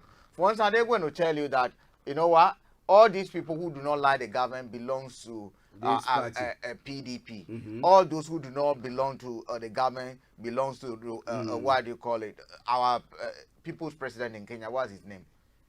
I forgot it. Okay, we'll remember. So basically, governments in power, when they are not delivering, they are quick to call you and label you an opposition. And to a large, some of these people do not even belong to parties. Do not even know what a party card is. All they know and all they have is how much money they are spending on Eba today and whether Gari prices have gone up. Whether traveling to Kasua to what do you call it, Atakpame has increased. When they go to Makola, whether they are take home and whatever they're going to live on for the next of their for the next 24 hours has gone down or not. How long it takes them to sell to be able to get food to send their kids to hospital or their wards to school. Those are the things that matter to them. If they go to buy food, fish, how much of their income they spend on fish. Those are the kind of economy that they know. It is not about GDP. It's not about inflation. It has nothing to do with what the gross domestic product, gross national, whatever the grammar that our politicians tell us. If you cannot deliver, the people on the street will give you 0%. Well, we hope to see. When it gets to the election time, we see all this thing because somebody's been giving some fiver or a tenner, they forget about and that again informs you that it is desperation. Because they come to a conclusion that all these politicians are the same. A came, they promised, they failed to deliver. B came, they promised, they failed to deliver. And therefore, if at this time they want my vote again, then I better trade it. So that at least advance, what do you call it? This is not a fraud. Advance commission. You advance before I vote. You know? Well, advance before we vote. Okay. That's from Mr. Frank Davis. It's now 11:23. Update from Nigeria with Mr. Olayomi Koiki. In North London, Archie here with Mr. Frank Davis. Now, let's move on to some of the other stories. Olayomi, are you okay there? Oh, yes. I think, as you understand, that we are in a very season where everything, the polling, everything is moving around. And since we're outside, and I think that's why, the coughing continues to come. But yes, I am doing very, very well. Good. Let's touch on please, before we go there, let's look at the Ondo State 4.3 billion secret account probe. And who is calling for it to be dropped? 4.3 billion. Yeah, actually, let's do this quickly. Let's acknowledge a few people on the line. Okay. Let me say good morning to Shola Ademola, Jojo Demes, Kingsley Osel, Pastor Emmanuel, John Dela, and the thousands that we'll also acknowledge as we move on. Yes, and to Sheikh Seku Kamara as well. Thank you very much for joining us. Yes, Yomi. Oh, yes, we've seen different, situation happening. And like you did mention, the money in terms of the Ondo that is also being told to drop now. Because there's always different, corruption that takes place. But I'm trying to see if I can pull that particular, story itself, where I know that was the headline that I gave out. But I was able to pull that story up quickly to another story, while I try and find that particular story in more detail. Okay, go on. Yes, let's take a look at some of the other, headlines coming out of the country, this morning again. Once again, this is a Starr Radio UK, your finest African and Caribbean radio station in London. And we are literally reporting Stamford Hill, where, as you can see, activity seems to have gone back to normality, but also with a lot of precaution from the government. For those of you that have to work at home, please continue to work at home. You only go out if you can't. If you can't work from home, then there's no other reason. Then you have to literally be out there as well. Also, the Nigerian community here as well. There's been a lot of engagement. There's been a lot of sensitization and people being told exactly if you need a kind of support, There's a lot of support going on within the community, especially those that also have issues within their immigration, because we've seen that a lot of people are already stranded, especially those that have traveled there for one reason or the other, and they've not been able to, make it back home in time before the space was locked. Maybe you're running out of food, or where to stay. Please do get in touch with us so that we can refer you back to people that are supporting different community, and especially within our community, if you are in that kind of category as well. I'm just going to touch on one more story from that update I was giving, then I can come back to you again in the studio. There is going to be a bank holiday as well, likewise as well in Nigeria, Monday the 25th, where is the Salah Day. I know a lot of the gatherings of such shouldn't be taking place. We hope all precautions and measures will be put in place by the government as well. Central Bank of Nigeria reschedules MPC meetings. Lagos spent 800 million naira on 16,000 tests, according to the commissioner. Federation account has lost 125 billion in revenue. And likewise, Bauchi teenager kills husband over sex 11 days after wedding. Lagos DPO arrested for shooting a sergeant dead. That is the update. I will go back now to you in the studio so that we can start bringing it down. But yes, very also those UK returnees have now ended their 14-day quarantine, according to the Presidential Task Force on COVID-19. Yes, listen to Starr Radio UK. Stanford Hill, our Stanford break. Mr. Olayomi in the studio with me, Mr. Frank Davis. I'm Archie. Now, let's quickly have I know that you're trying to dig the Ondo story for us, but let's move on to we know this weekend, as you said, supposed to be Monday is supposed to be a bank holiday here in Nigeria. I know they're going to be having the same thing, and we have the world as a whole where Muslims are breaking their fast. Now we see some Delta state area, the governor is saying that, hey, well, we are easing down the lockdown, so we are easing the lockdown, so these activities could happen when it comes to churches and mosques. But have they put measures in place? That is the question. A day of celebration and then a lifetime of maybe losing your life, or we could wait. And I was going to ask you that question, that how are you going to be celebrating this Ramadan, the end of the fast as well? Well, most states would probably not allow the normal gathering where people will be going out to do the prayer on a very open ground, because that would be a catastrophe should that happen. You've just mentioned during this program that one of the football league was allowed to travel down to London. Could that have been part of the problem where it has now escalated to over 30,000 deaths? I'm sure we can continue to review that, as time.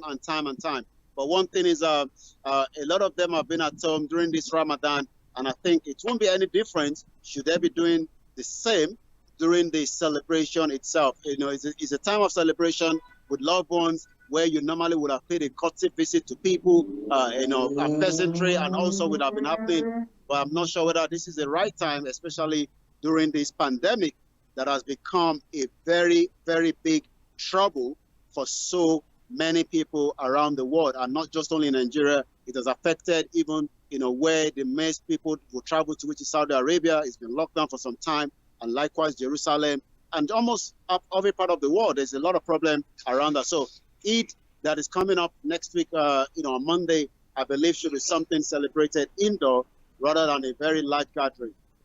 Okay. Indoors rather than a light gathering. Let me say good morning also to AMG Mike and Mr. Davidson in the USA. Hey, long time. I hope you are doing very, very well. Thank you very much for joining us as well. Now, interestingly, there is a story that you ended on that was talking about a teenager who has killed her husband 11 days after marriage because of sex. Now, we know during this lockdown, there have been lots of abuses that have gone on, either too much or too less, whichever it is. But can you give us a bit of detail to that story, Yomi? Well, we do know, like you did mention, crime does happen and the story says it was a teenager. We know in the northern part of the country there's a very frequent sort of activities that does happen in terms of child being early age, and sometimes this could become a kind of problem, and that would then take me to another story where there was a judgment yesterday of 26 years to this particular individual. Went down to, I think, the southeast part of the country, eventually picked up this young girl, took her away, and now not only that, already have been pregnated as well. So he has been sentenced yesterday, but with this particular story, is just similar to so many other stories when it comes to abuse of child that are not yet ripe, but because the society within some part of the northern part of the country believes in that, and that is also one thing that so many people do have conversation around. Yeah, self-defense. Okay, you go. Yeah, you go the issue of self-defense, even before we get there, I think we need to look back into how did this marriage take place. Yeah. Was it one of those arranged, forced marriages where the teenager sometimes it could be like a giveaway. It's like a giveaway. It's sometimes a giveaway. So if it's a giveaway, parents have acted in a way without the consent of the child. They force the child to accept a marriage. This could be an old man person, or someone. Probably even this teenager might have met someone in school and fall in love with this school. Now you fall in love with this person. You put this person into marriage unwillingly, and we see it happening. We've seen in this country the issue of honor killing, where communities from Pakistan, India, and others force their kids into marriage. Where it has resulted in a father and a brother conniving to murder a daughter just because she refused to marry someone they want her. But, I mean, the Jewish still do that. I mean, but that is their culture. They do that. But we've not seen such such murders and others taking in those communities. Let's look at the community in which we come from, the Islamic community. Even our part, sometimes you do have tradition. I recall when I was I was going at my granddad suggested that, can they look at me? I said, now my granddad told me that. And I said, the day you bring a woman home, you can marry that woman, in addition to my late grandmother. Anyway, because for me, when I come and you introduce this, my wife, I say, oh, look, lady, it's not you did not commit any offense. This is your house. You are welcome. But for me, I exit. So we need to look at that aspect of our culture. I mean, some arranged marriages work. Are you getting me? Yeah. But in doing so, we should consult and we should respect the rights and the wishes of that teenager. We cannot mortgage their future into marriage when they have not consented to it. And I think this issue might have a direct link with how that marriage might have taken place. Yeah. Let me ask you, how frequent has such occurrences been? Well, Mr. Archie, there's a lot of poverty, and sometimes, I mean, I'd use the word giveaway. It might not be a very good word to use, but when there's poverty, people release their daughter, to other family members, either for exchange of a little bit of cash or exchange of land and all sorts. And these are still practice that should have been taken out of the society, but this still happen. Around, not just in the north, it happens, but mostly in the northern part of the country, but it does happen in the south as well, and likewise in the southeast. Interesting. Yes. Listeners, it is Starr Radio UK. Mr. Olayomi, I couldn't pull up the story from that Ondo state because my phone was not really pulling that story from Google. I wanted to retrieve that news, but I'm sure I'll remember to highlight that on Monday. Yeah. Well, if we come back next week, rather. Yeah. But those at home, as you go into the first weekend, do continue to take a lot of precautions out there. The virus is not completely out of the society, but it's up to the society to do the right thing for each time you're outside, just like I am doing as well, taking our precautions because we still have a family to go back indoor and make sure that precautions goes a very long way. Okay, Yummy. Let me say thank you very much. And happy Eid in advance. Yeah. Same to you. Bye for now. Bye. Well, listeners, it is Starr Radio UK, your favorite African and Caribbean radio station in London. Bringing the time now to 11:36. We take a quick break and we come back. We continue with the discussions that is going on. Like we announced earlier on, at 12 o'clock exactly, we have Empress Regina going to be joining in. We know that this lockdown has, I mean, who knows? Even this person, this teenager who might have mental issue. Yeah, mental issue. Depression and all those anxieties taking place. Yeah. So I think it's good, especially going to this weekend when it seems that the ease might be.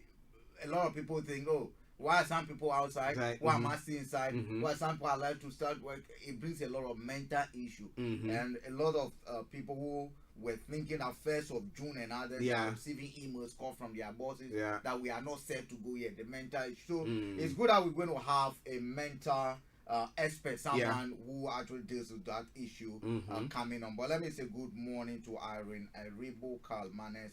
Thank you very much, and Abiola, our own Royal Highness, all the way in Lagos. Okay. So we take a break and we'll be with you. Stay tuned. Don't touch the dial. Hello, lovely listeners. Tune in to the renewed show with Charlotte. Make it a date to listen to me this and every Thursday at 5 p.m. on Starr Radio UK. Tune in to an hour of power, an hour of encouragement, an hour to inspire you to stay positive and strong in this season. See you there and listen. Hi everyone, I'm Bibi Clement, the author of How to Go From Employee to Entrepreneur. Just want to quickly tell you about a new and exciting radio show that I'm going to be hosting called BB Means Business. And I'll be discussing the importance of developing different income streams in today's climate and focusing on the small business as one such viable income stream. I'll be sharing valuable tips on how to set up a small business successfully and diversify into other areas. I'll also show you how to discover your gifts and your talents and how you can monetize them, all with the aim of helping your dream of becoming financially free become a reality. So join me, Bibi Clement, every Tuesday on Starr Radio at 1:30 p.m. Remember, don't let life dictate to you, rather put your signature on life.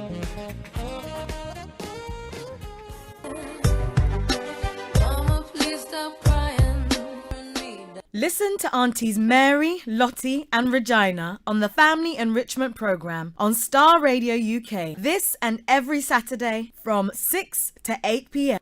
Some people are wicked because don't make it your business going about revealing people's secrets. Don't be a busybody. And some people. Today's typical family is under pressure from various directions. Divorce is on the increase. More and more of the Afro-Caribbean youth are taking to crime, etc. The Family Enrichment Programme brings together a team of qualified experts to discuss and shed light on how we can make our families better and stronger. It is said the family can do without the society, but the society can't. Listen to the Family Enrichment Programme this and every Saturday from 6 p.m. to 8 p.m. on Starr Radio UK, your favourite Afro-Caribbean radio station in London.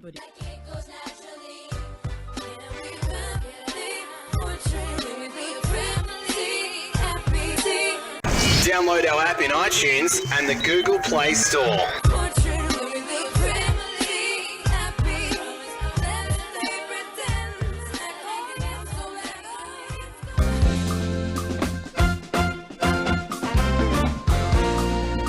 Listen to Regina Abban and Lady Caroline every Monday from 5 to 6:30 p.m. on Point at Starr Radio UK, where we educate the youth and young adults on life issues.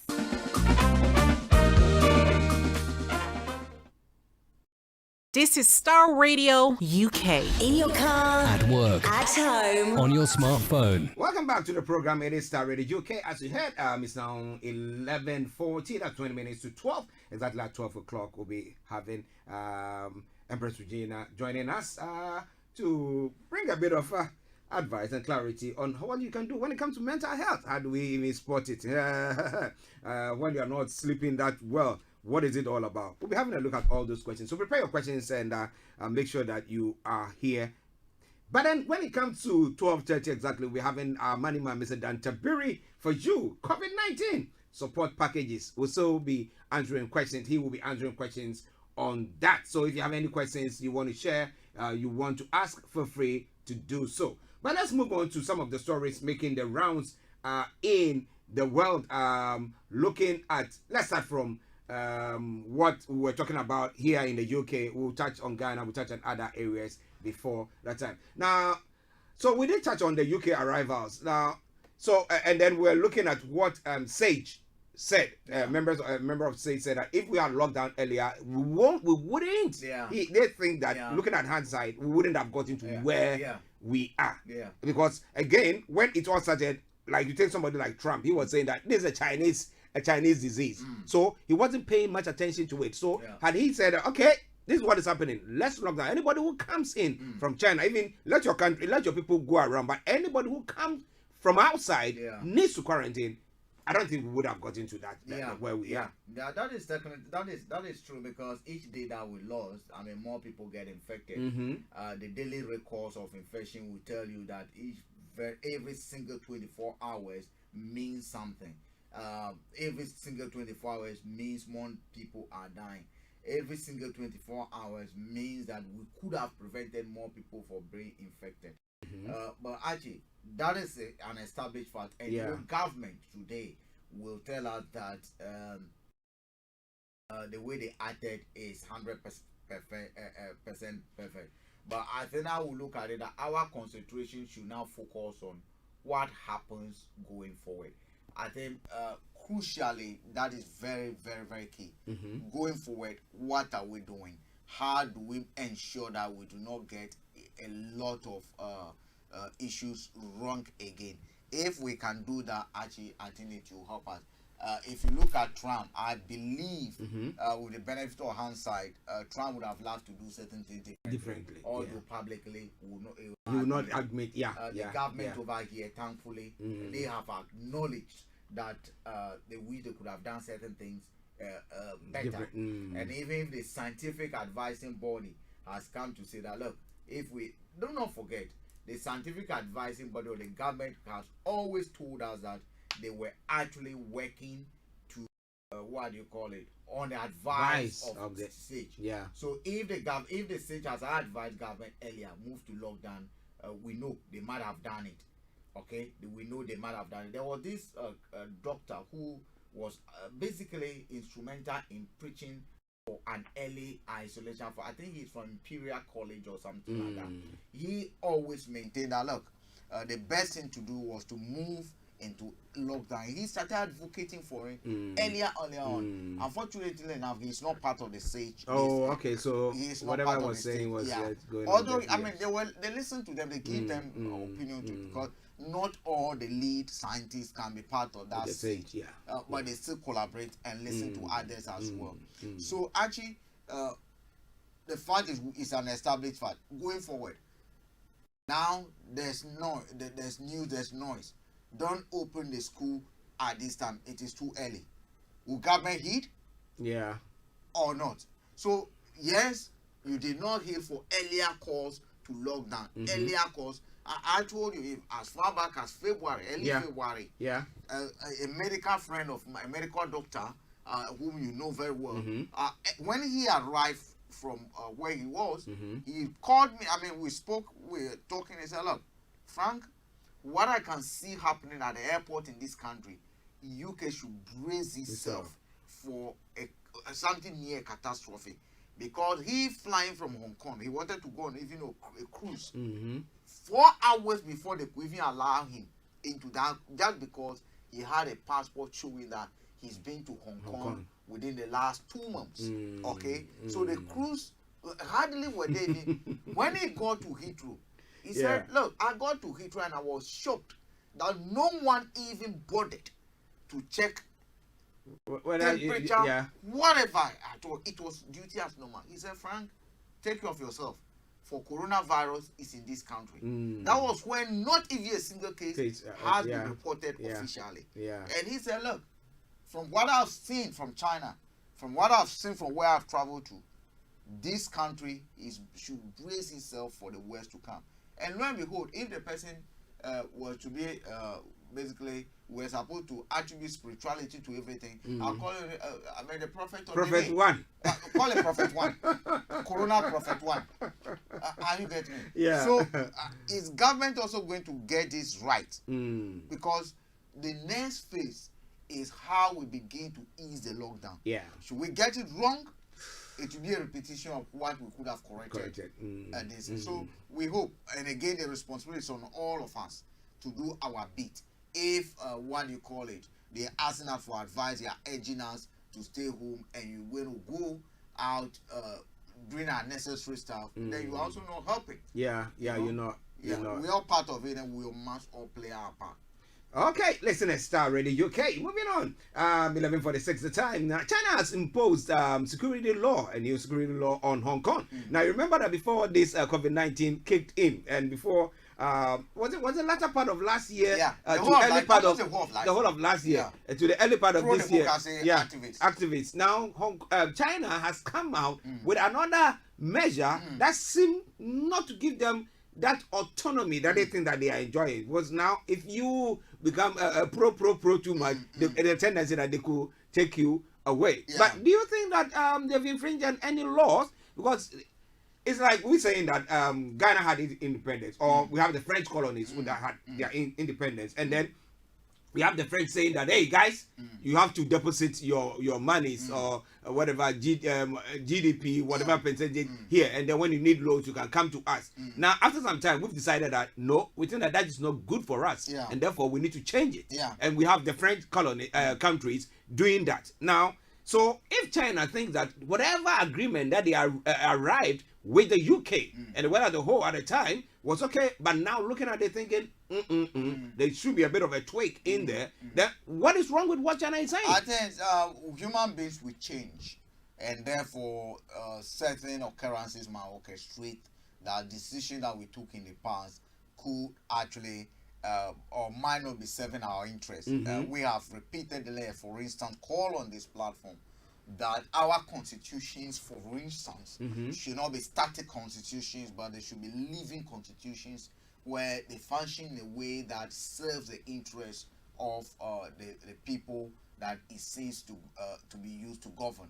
So we will call for basically changing constitutions in countries like Ghana, Kenya, and other things. That the constitution that were drafted 20-25 years ago, certain clauses have lived their usefulness and therefore should be re-looked at by the citizens, and be given the opportunity to decide whether they still want to go those constitutions. Similar thing is what we can talk of in China, where you do have an agreement that was signed between the Chinese Beijing, so to say, at that time, and UK. But since then, things have changed. China has seen that democracy and the way democracy is being practiced. As at the time that agreement was being signed, there was nothing like WhatsApp, there was nothing like Facebook, there was nothing like Instagram. The way Instagram, WhatsApp, and others are having effects on democracy was not predicted. No one predicted that years ago. But as we speak now, the social media has become an important, integral part of our political architecture. And that's why you see government moving in to try and promulgate laws that will help regulate in one way or that, some bad, some good, about social media. You saw the active role, a very crucial role during the Arab Spring.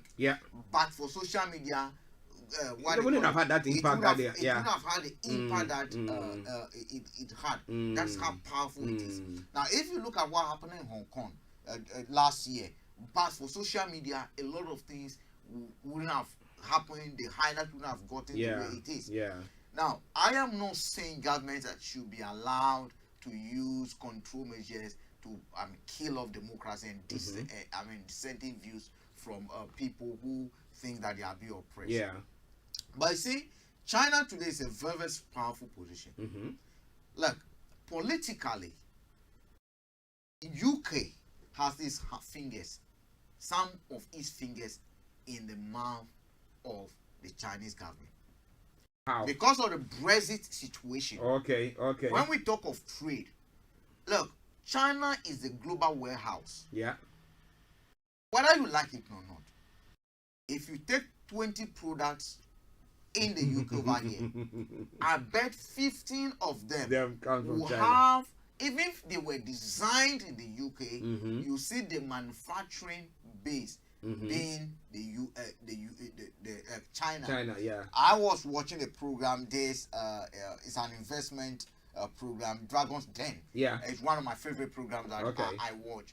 And Tuka Solomon, who was on that program, you know, he's a manufacturer. He gets involved in a lot of sponsorship programs and sponsor a lot of money. Now there was these guys who were manufacturing a chair to be used in what do you call it? Where we keep the elderly. Okay. Care homes. Yeah. Care homes, and it's a very crafty, simple tool. You know, care homes now, a lot of them have these wheel tables. Yeah. Where because of mobility issues, when they are going to serve food today, some of these they wheel it to them. They wheel it and then move it. Now they designed something that was very, very tiny, but someone with less mobility can just click a button. Okay.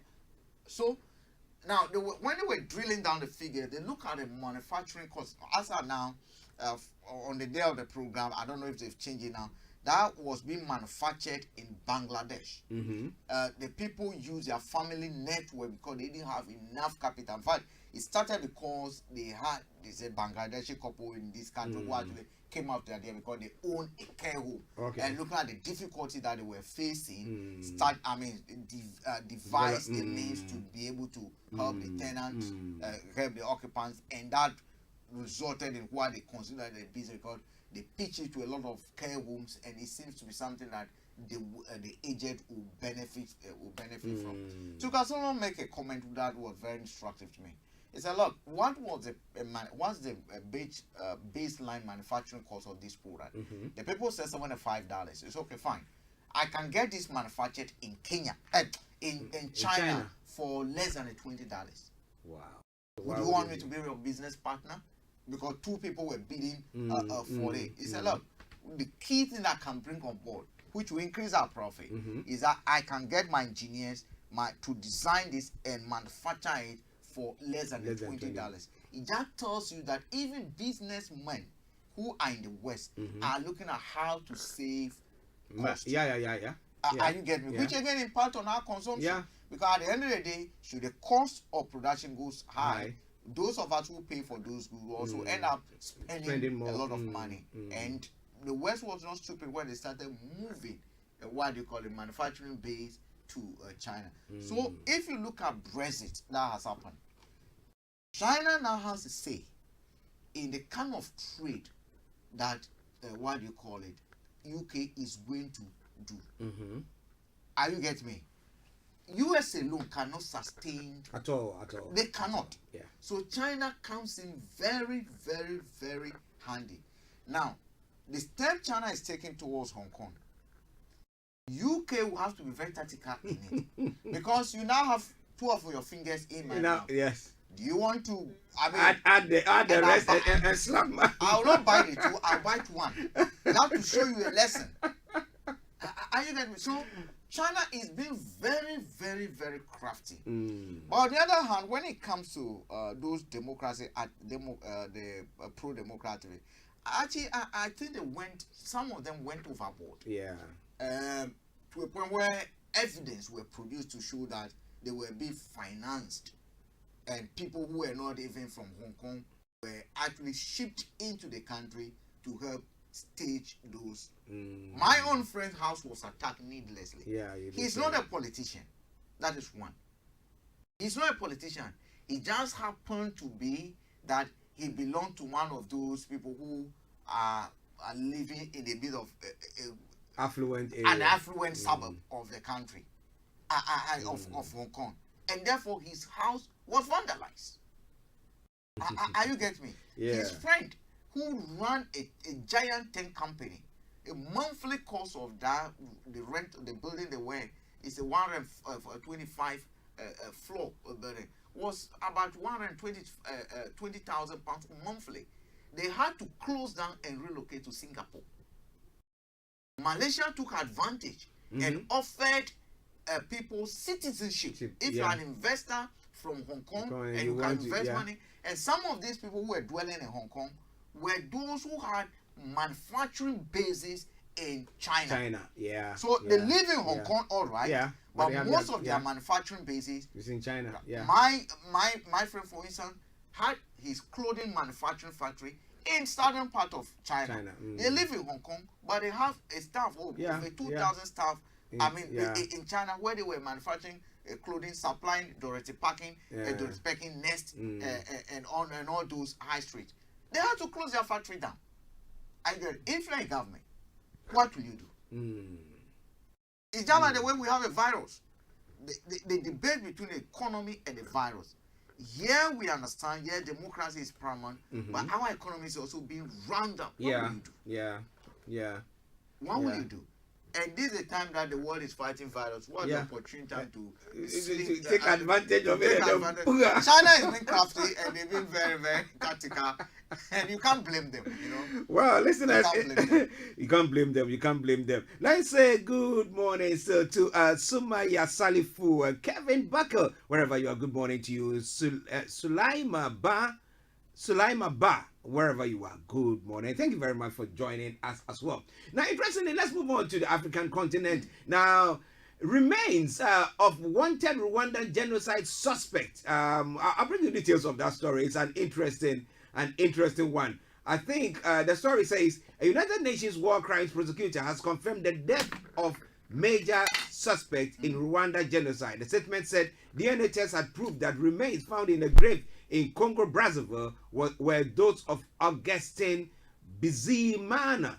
The announcement follows last weekend's arrest in Paris of Felicien Kabuga, who had also been on the run after being indicted by an international tribunal for Rwanda. Bizimana was the Minister of Defense at the time of the 1994 genocide. 4 years later, he was indicted by the International Criminal Tribunal for Rwanda. He was alleged to be responsible for the murders of the former Prime Minister Agathe Ulijimana, 10 Belgian UN peacekeepers, and he was accused of organizing the killing of many Tutsi civilians across the country. After comparing DNA samples, the war crimes prosecutor has now confirmed that Bizimana has been dead since the year 2000. So he didn't face justice, and he has just passed. Actually, it's very unfortunate that he was not brought to justice the way he should have, for the world to see that there's no gain in actually going on some of these routes. The move that resulted in the loss of lives of innocent and the most vulnerable in our society. But again, the question is, what was the intelligent arm of those who were involved in the search for him doing? Because we do believe that some locals would have had a bit of knowledge, about whereabouts. His whereabouts, but actually, I think I'm not saying any death. The death of every human being is regret. Good or bad. Even the devil. If they grow to be 120, 10, okay. The loss of lives is still a regrettable situation. But one thing we can say is that this cannot bring closure to that chapter. More resources will not be spent trying to look for him, to bring him to face the book. Once he's been confirmed that he is no longer with us, and that has been for the last 20 years. I think it brings closure, and it's good sometimes to bring closure to some of these issues so that we can move on. Okay, listen, let's start ready. Rotimi Shodimu, wherever you are, good morning to you. Let's touch on one other story before I can see Empress Regina entering the building, but let's touch on one other story quickly and then we'll go on. The Speaker of Parliament, Professor Michael Quay, in Ghana, has ordered testing of all MPs and staff of primary parliamentary service for COVID-19 as a result, as sitting resumes. But some MPs had questioned the decision by the Speaker for the House to resume sittings amid COVID-19 pandemic. But in his welcome address, Professor Quay charged the lawmakers to see themselves as soldiers on the battle line for the country in the war against the virus. Now, that is okay, but to a point where they're saying that the results of these MPs will not be made known to the public. Now, we're looking at the stigmatization. Now, what best way could we, take that stigma away? When, like in the UK, we had the Prime Minister, Boris himself, being, sick of COVID, okay? And then in the hospital and everything that went on. Can you just imagine what went on? And so nobody can stigmatize, say that, he's had COVID, so we don't want to know anything about him. So things have changed. But why are the MPs saying that they don't want this to be made known? Actually, you did a bit of geography, did you? Yes, I did. Where are we located? How do we have Brutary? And when we talk about democracy, you see, democracy, the way it's practiced in our part of the world, is far, far different from. You see, politics in our part of the world thrive on secrecy. Yeah. And for them, they always want to think that. Have you seen God before? No. Okay, so in politics, the way we run our politics in Africa, we seems to suggest to the others that we are above each and every one. We are supreme. We are different from the ordinary. We are not common men, and therefore, what we do must be different from must be different from what any other person is doing. Actually, that is exactly the mentality our politicians have.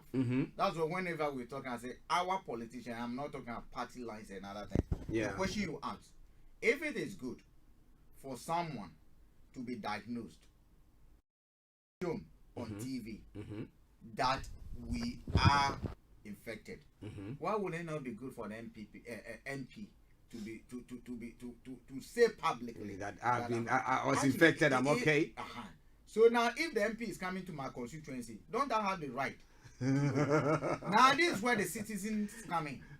Citizens should demand before they meet any MP. We understand that you were tested. Can we see your results before you come close? Whether you are clear of it. That is it. That is what citizens will have to demand. In fact, if an MP demands to come to your constituency now, he's a potential career. Because even if it's not positive, he might have gotten close to someone who is positive. So it is up to the citizens now to do what I call positive defiance. Go after them, tell them, MP, you are not welcome until you produce your results, because we know you've been tested. Citizens will have to do that. And for me, if it has to come to where they go, an MP park a car, they go and deflate the car, clamp it, and demand results of the MP before. So be it. Because our politicians have taken that for granted too much. Why would they want to hide it? Because they don't want to be stigmatized. Okay, they don't want to be stigmatized. Who should lead the fight against stigmatization? That's it. If anything at all, to fight stigmatization, the MPs must be at the forefront of that battle. And they should be able to say voluntarily. And for me, those a few that I know, I am going to contact them personally and tell them, look, to be on the safer side, if you want to be seen as a responsible MP, defer that order not to make it public and make your status public. At least you give that confidence. If you are positive, make it public. We know it's not like a condemned to death. No. Yes, some people are dying, but some people are not dying. Look at Idris Abba. Look at this guy, my manager, Ameka Ateta. Look at what they call it, this Chelsea player. We got a lot of people, them. Even a prime minister. A whole prime minister. Come to say that, and you MP, who actually lives and depend to a large extent on the benevolence of some of these prime ministers telling us that you do not have you're not going to show your results.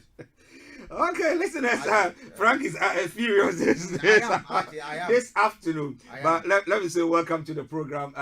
We take a few calls because I've seen some callers coming through, and then we'll come to our mental health education time with our mental health expert who is in the house, and Prince Regina is in the house, well dressed. You can see that she's enjoying the lockdown. But we'll go on. So I think I've got my brother Felix all the way in Aberdeen. Let's go to Felix. Felix, good afternoon. Good afternoon. How are you doing? I'm okay. Okay. Good. This morning I said something. I said Bugla might be prodding on, Bugla. Yeah, those back in the days, yeah. Yeah. Tell me about it. Good. Yes. So what do you want to say, sir? It's just about the last comment that was made by Frank regarding MPs keeping their, effectively the outcome of their test secret. Yeah.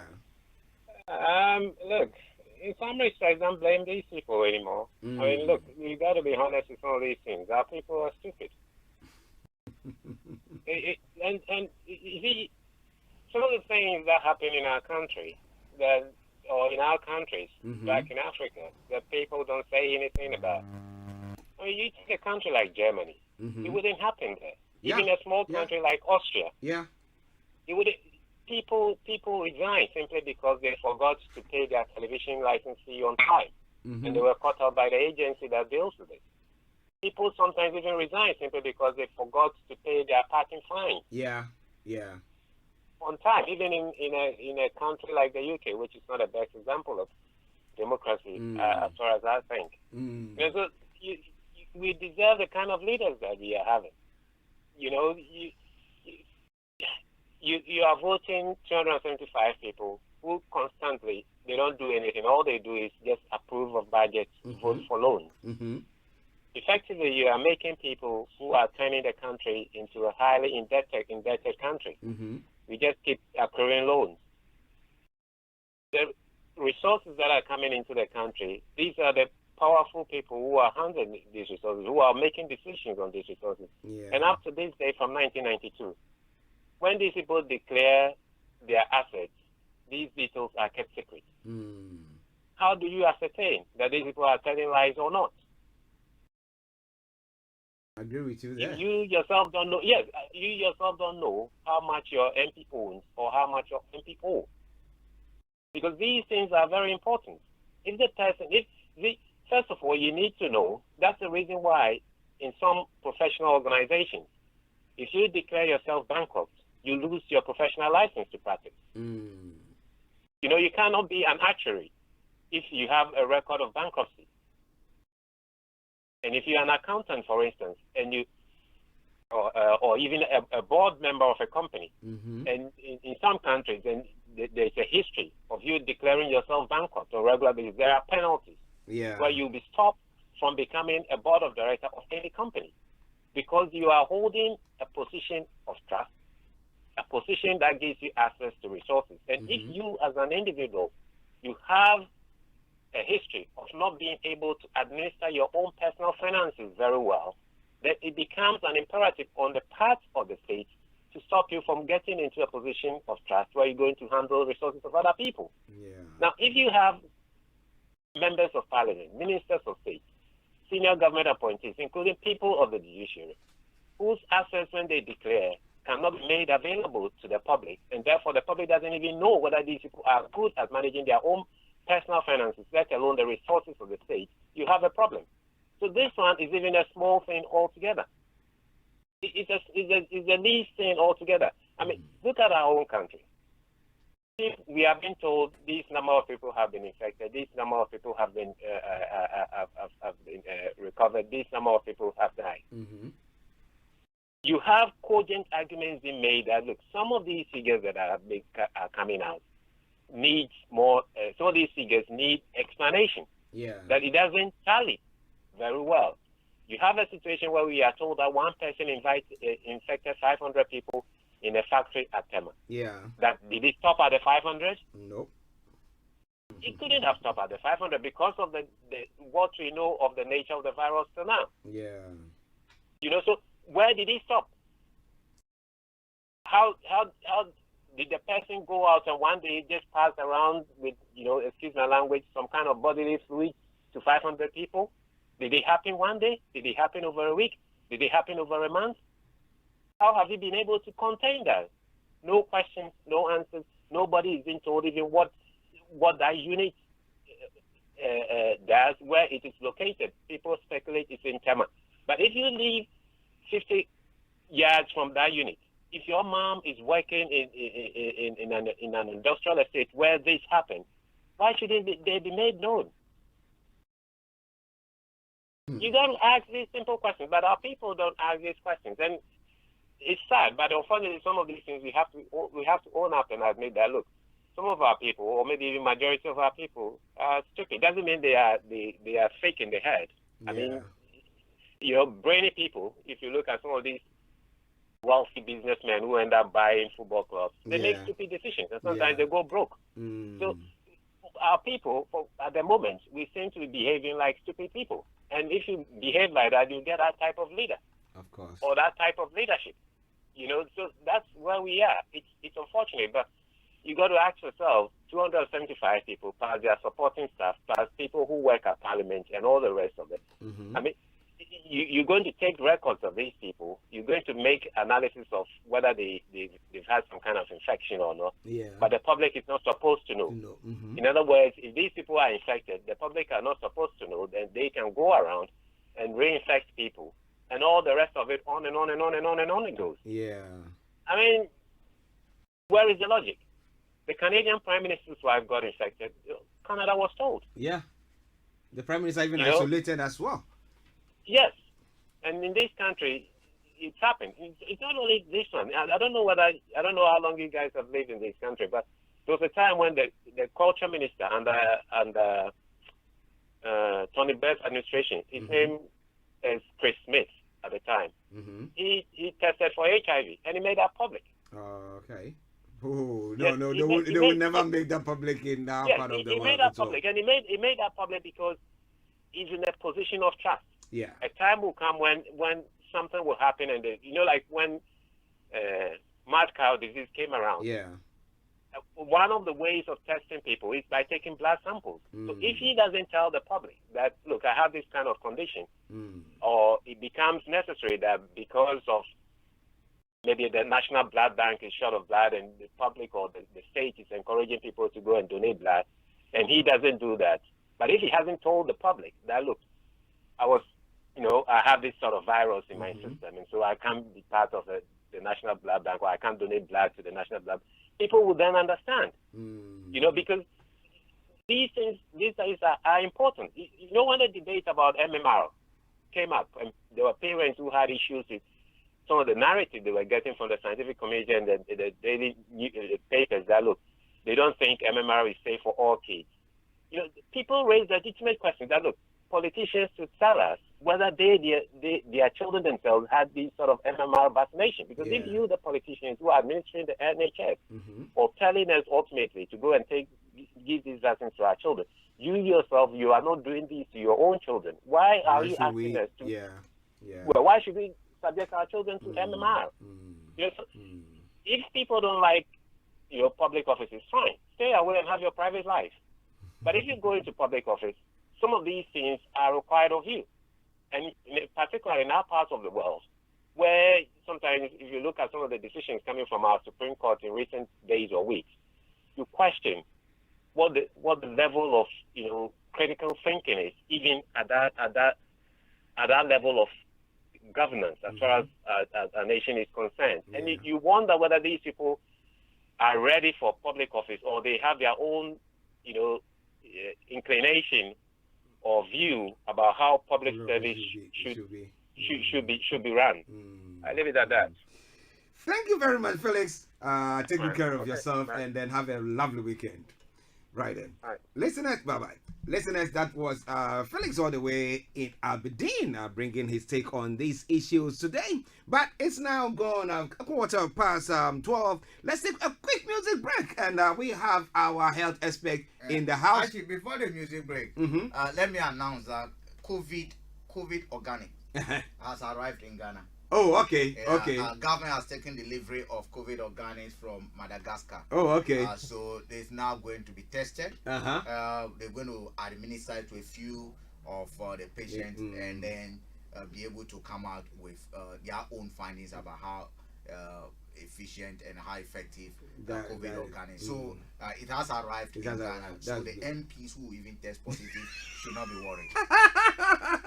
Okay, that's a good note to end that discussion. But let's take this music from Vessel Simon. This is Belembe, and we'll be back with you. We'll be having Empress Regina joining in to help you on your mental health.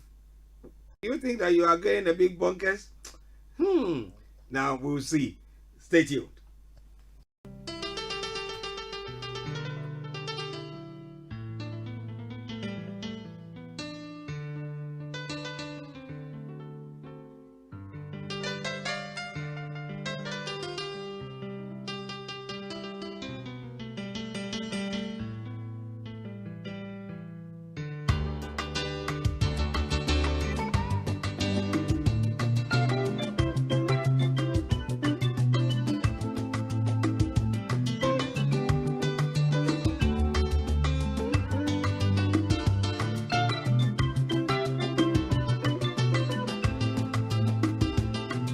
This is Starr Radio UK.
Starr Radio UK, your favorite African and Caribbean radio station in London. The time now, 12:21, with that lovely music in the background from Bessie Simons. They're saying Belembe.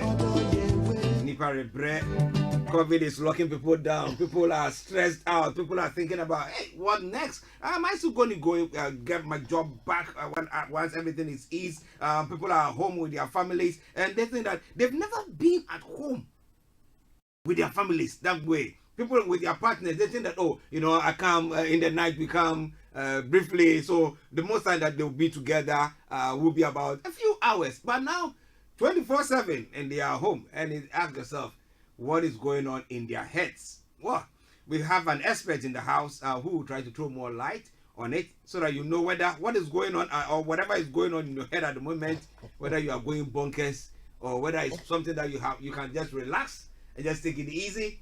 We have no other one but Empress Regina in the house. Reggie, good afternoon to you. Good afternoon, sir. How are you? I'm fine, thank you. How are you? Yeah, we're doing very, very well. It's been quite some time now.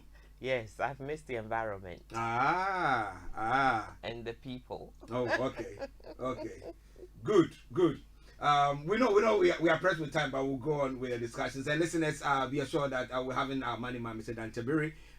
He's going to be answering more questions pertaining to the government COVID-19 support packages. If you have any, bring it on. We try to throw more light on it. Either you are an employee, an employer, name it. He's going to be addressing all those things. So let it come in. Mental health. The other time, last week when we were talking about the fact that, especially where we come from, until somebody is taking their shirts off and they are walking and jumping, or until you can see that their heads have gone. I don't know whether that is Rasta. Frank says that is not. No. Those hairs are not Rasta, you know.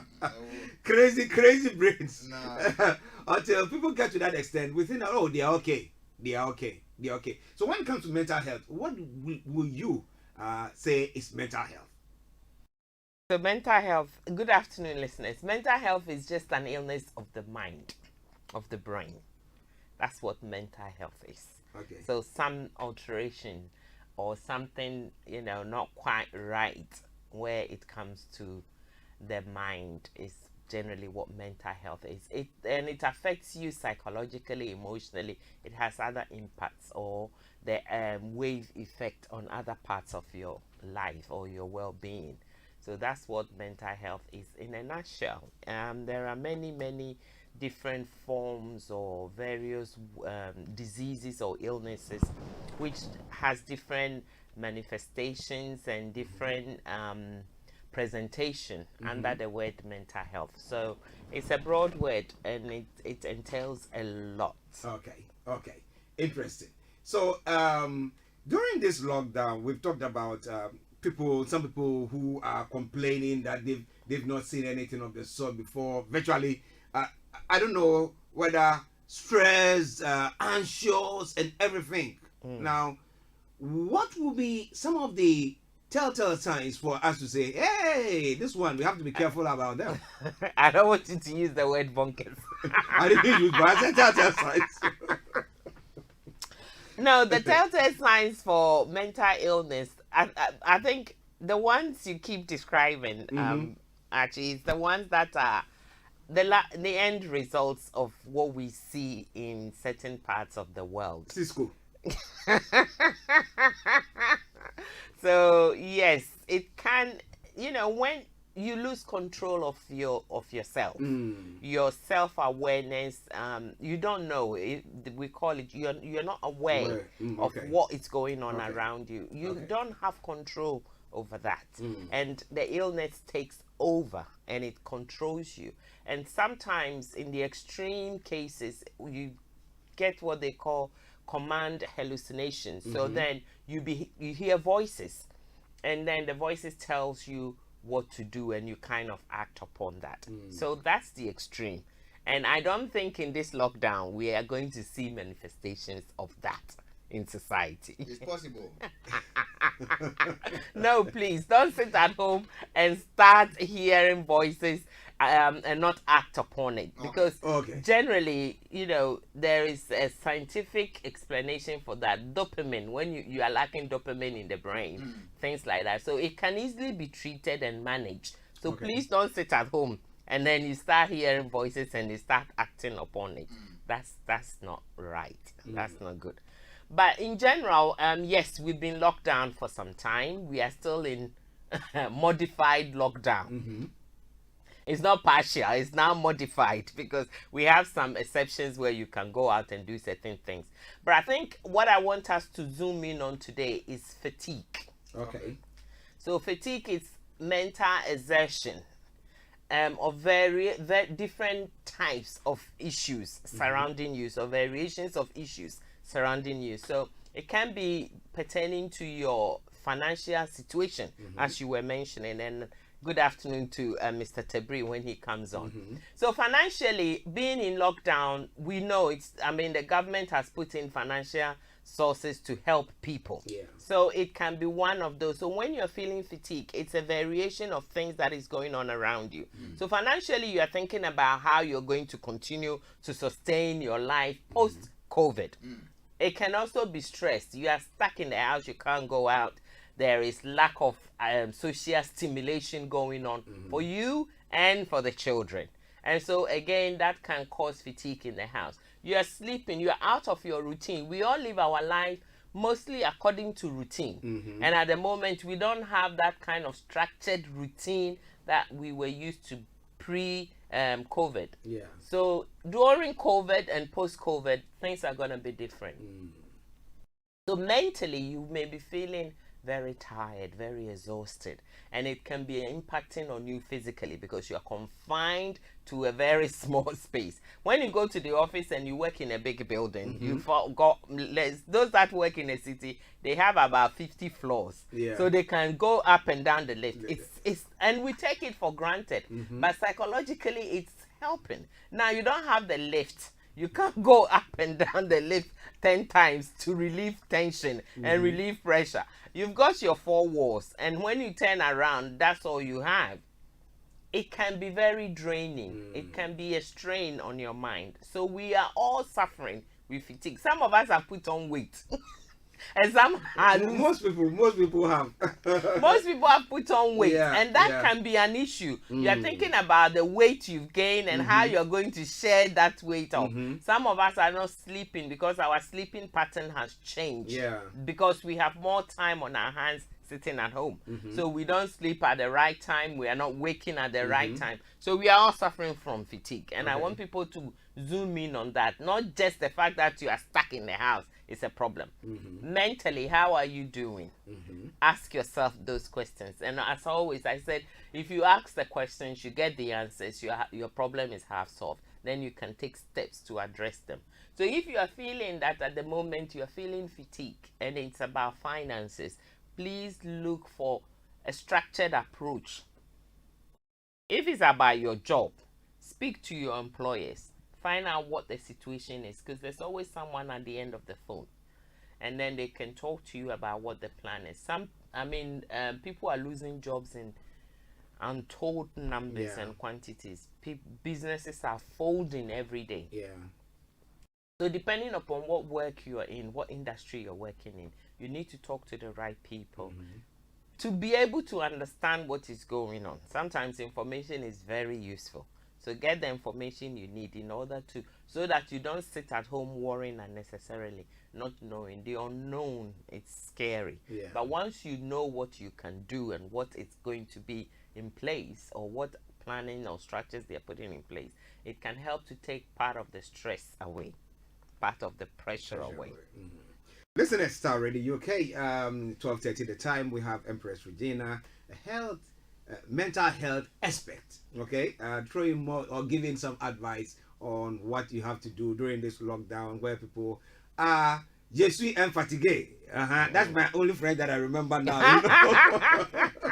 That is, I'm tired, but you have fatigue. You're suffering from fatigue. You are home now. She's trying to give you some advice on what to do. With me in the studio again is Mr. Frank Davis. Now let's move on to, now if somebody has observed all this, now a job that they hope to go back to is folded.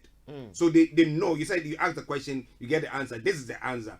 You got no job to go to, and they are looking at maybe their mortgages, they are looking at their bills and everything. Now, they sleep and they don't actually sleep because their minds or their brains keep on. So they are getting more fatigue than usual. Ruminating about what the future holds, the unknown. Yeah. What step can they take? I mean, what should they do? You see, in every misfortune there is a fortune. Okay. Misfortune and misfortune. Okay. There is a fortune. Okay. You have to look for these things. These things are not going to come and find you. So as much as there isn't a job for you to go back to, it gives you a clear, defined approach that you can take. Your first steps is to start looking for a new job. Okay. So maybe I always use my life story as an example. I stumbled across healthcare as a profession. I stumbled across it. It wasn't my first choice when I went to uni initially. I was not a healthcare professional. But because I had to make life change decisions and changes, so I gradually gravitated towards healthcare. And you know where I am today. So sometimes life situations, circumstances can cause you to take a new approach to life. Different to the one that you're used to, the one that you're known. So whatever job it is, if it's folded, especially retail, and you know, what do they call these ones? The airlines. They are the ones that are suffering, I suppose, the biggest. The hospitality industry. Yeah. Yes, hotels and things like that. The restaurants, they are suffering a lot. I mean, it's a big issue. So if you are in that industry and your job is folded, as you said, and they've told you that there's no job to come back to, it's an opportunity. Maybe you can retrain. Maybe you can look for a new job. Maybe not in the same industry, but something else. Maybe it's an opportunity for you to try and reinvent and discover who you really are. And so it's an opportunity for you to see new light. Okay. But is it, if your mental status is not even ready to even start, you know, you get to a point where you touch on the keyboard and say, I don't know how even to start. Yeah. How do you cope? Yeah. It's not easy. Nothing is gonna come. How do you cope? You have to take each day as it comes. Okay. Put steps in place that is going to help you, not make you feel overwhelmed and give up. Because if the job is too big and the unknown is almost impossible to comprehend, then you're going to feel the fatigue, you're going to give up, you're going to fold under the pressure. Because it is a pressure time. And it's not just for you. Even the world's richest people are having billions wipe off their assets. So don't see yourself as if a victim of the COVID, you know. Yes. We are all victims. We all are in a way, but don't let it affect your life so negatively. So look for, I'm sure there's something out there. Look for someone, talk to people that can help you, direct you, support you through the period that we are all in. We are all in it together, you know. Our brothers are fasting and they are about to break, and they are talking about doing great deeds of charity. So do something and someone will do something for you. Okay. Interesting. Listen to Starr Radio UK 1234. Now let's move on to, I think we'll be running up pretty soon. We're talking about, we have people who are listening to us, they work in them, they let me call it the forefront of this fight against COVID. Now you have doctors, you have nurses, you have all various people going on. And the duress that they are under, just to make sure that they deliver, is having a mental strain on them. I mean, if the soldiers, we talk about they having PTSD. So while they are in the forefront of the battle, they don't feel anything. But then you come back, and then you see that So PTSD for those workers in the forefront. What will you advise them? Well, I mean, the NHS is doing a great job. They are always, sending emails to staff, updates, strategies for us to cope. To NHS staff? Because we are the ones at the forefront, as you are saying. It's not only you, you No, I don't know about other industries, what they are doing, but I'm sure there's support structure in place. Okay. Because once you've seen people as they've put it, dropping dead like no man's business. You go home, you can't even shut your eyes. You cannot even close your eyes. You cannot take your mind off things. But at the moment, the NHS is giving a lot of advice, a lot of guidance in how you can deal with these things. And if you need counseling, there's also that support structure. But we haven't even begun to see the post-traumatic stress at this stage. It's not even being manifested now. This is all just the emotions, you know, it's like the iceberg. It's just the touch of it. The actual problem is going to come when this is over. And nobody knows when it's going to be. Because for people who have day in and day out have to be on the ward and nurse people, because the nature of healthcare is to promote life and to save life. So every time a life slips through your hands, you feel it. You question yourself. Did I do all the right things that I'm supposed to have done? Did I miss anything? So all these things are the mental issues that people are going to go through. And in nations like America, you know, people have already handed in their resignation because of being in the front line, and they just can't cope anymore. So we are being supported by the NHS in all various ways. My advice to anybody is to take these steps necessary to look after your mental health. There's no right answer. Whatever you're doing and you're finding it stressful, please find someone to talk to. Share it as colleagues. Talk to a friend before you leave the ward or before you leave the environment. This was very stressful and I need to debrief. And then you debrief with that person, a senior person, a colleague, a junior person, anybody that is willing to listen to you. Talk to that person before you leave the work environment. Don't take it home. Don't take it home. That is a very good one. Do not take it home. Because you take it home, that is when the home drama also starts. Yes. That's the question I was going to ask next. How do, families at home, how do they support people in that particular area? Like a health worker come back, maybe tired and exhausted, physically, mentally, emotionally. Yeah, spouses can be a bit more sensitive, you know, maybe a bit more loving than usual. When they can go buy flowers for them. No, not necessarily flowers, but a hug and a welcome, you know. Frank will not give you a hug. No, I mean the hug. No. If it's home, because it's home, the hug is good. A flower I will not. Okay. Because the potential, unless I grow the flower. Oh, okay. So you can go to your garden to pluck some flowers. Because going to buy the flower is it's covered exposed. It's covered exposed. Suspicious. The other thing that I think we should be looking at is if someone gets home, there's certain tasks that probably they perform already. Do not expect them to do the same. Okay. So, for instance, if every Saturday, I know Sister Regina, every Saturday morning when I go to her, wake up, I know that I'll get roasted chicken with potato. This your breakfast, there's no joke. No, it's what called brunch. It's called brunch. Yeah, because she wakes up very instead of breakfast 9-7 that way, we getting this one between 11:30. So brunch. Yeah, so okay. that one, So if I go there one and I said, well, today roasted potato is not available, we should not look at her as someone, or don't take it that why have you not, and knowing the community we come from, Akosia today you didn't do it. No. She might be going through something. That's the point. You also, even if you're going to bend the potato, get into the kitchen and do it for yourself. Bend it. And so that you say, wake up early. Akosia wake up and say, Sister Regina, today I decided to show you my skills. Yes. Why not? Yes, it's very important. We need to support each other. We need to look after each other. The children, they need our love. Equally, the children must also give love to the parents. It is difficult. It's a difficult time. We're all in it together, and together we shall succeed. Okay. We shall overcome. Yes. So when I was young, when they sang that song, I said, "We shall overcome Sunday." So every Sunday, I have to make sure I overcome. Okay. Let's say thank you very much. It's a pleasure. Yeah, for coming in there.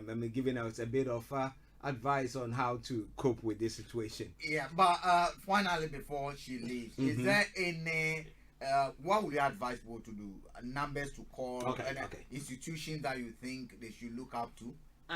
So the Mind, it's an organization, and they are a world of Google Mind. You just type in Mind in search engine, and your local one, Croydon, has a lot of site. It's a national website. So, and for those of us who are listening to you from Zamfara State, where there's no Mind, what do we do? What will you suggest we do? I suggest you talk to a neighbor. Okay. Just knock on your neighbor's door and find out. Knock on an auntie's door, an uncle, a relative. If you live in a compound house and you haven't seen someone come out of the bedroom for the past 2-3 days, knock on the door. Find out how they are doing. Make sure you take you knock on the door. You go back. No, just knock on the door. Okay. Knock on the door. Okay. Knock on the door. You know the best therapeutic tool out there is bodily contact. Okay. Touch. Okay, but because we cannot touch and we cannot greet, knocking on the door is not a crime. Okay. So just knock on the door as long as there's a screen. Okay. Because if the person sneezes or spits or whatever, there should be a screen. And I know there is a door. If there's a door, there's a screen. Okay. So knock on the door, let the person hear your voice, and find out if the person is okay. If they need a glass of water, put it by the door. Let them know the water is by the door. They'll come and get it. Okay. If you are afraid of that door because probably the COVID infected person might have touched that door, the way we used to do in the village, you can stand there and shout, scream. Kwame, are you there? If not, get a stick. If not, you can get a long stick and hit the door, provided you don't break their glass. Precaution first, isn't it? Have a pleasant weekend. It's bank holiday weekend in London, so please take the opportunity to do something to ease the fatigue and enjoy. Are we doing the roast days? That's the whole thing now. Do your own roasting. Hey, don't come and ask me what she is. So please, don't come and ask me her postcode. Okay. Listeners, it is Starr Radio UK. Our Money Man is also now ready to come on. But let's say thank you very much to Empress Regina for this lovely time with you. We take a quick musical break again, and we'll have our Money Man joining in. Stay tuned.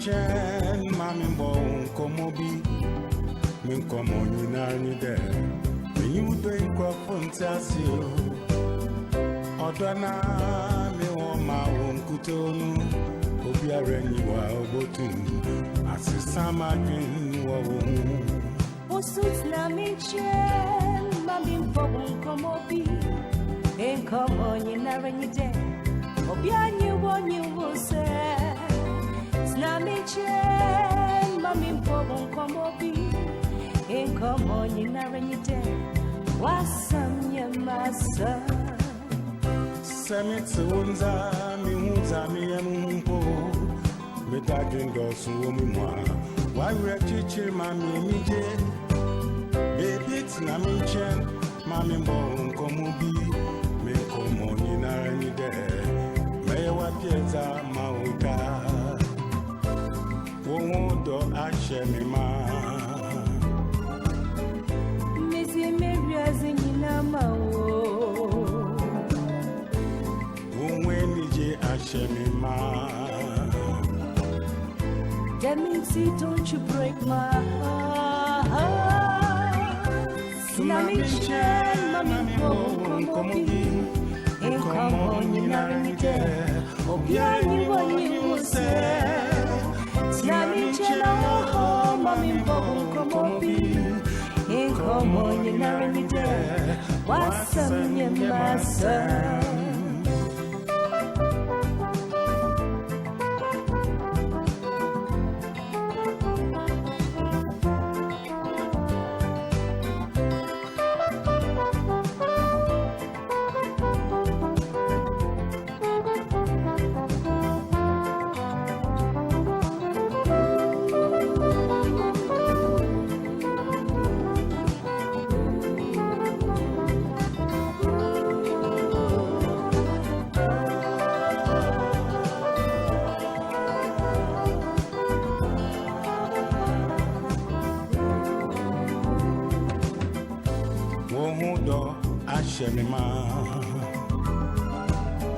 Missy Maria's in Yilama.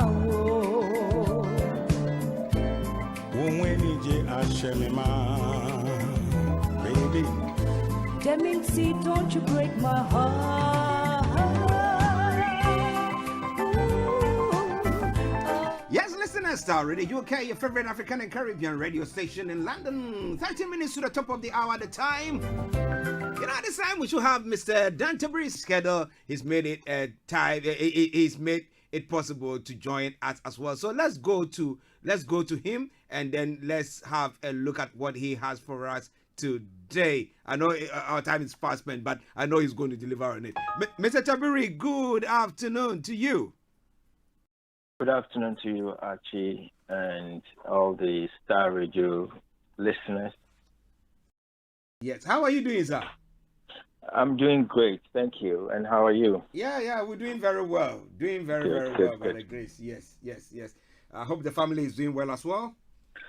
Everybody's fine by God's grace. Great.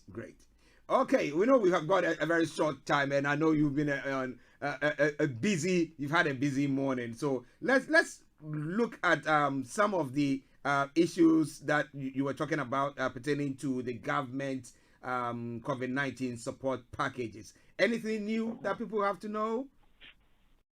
Well, this week has been very quiet compared to previous weeks. As you know, things keep coming up every now and again. Mm-hmm. There's nothing new this week. What we know is that the furloughing scheme, if you're a business who are furloughed employees, then you can, the claim for May has been opened, so you can go ahead and make the claim for your Corona CGRS scheme, which is the Coronavirus Job Retention Scheme for May. If you do it now, it takes 6 days for the money to be in your account. So if you have staff that you have to pay before the 30th of May or 31st of May, then this is the time you have to put in your claim now. Okay. Good. The first question that has come through, somebody is asking the question. It says the bounce back loans that government is giving to companies, smaller companies. Let me put it that way.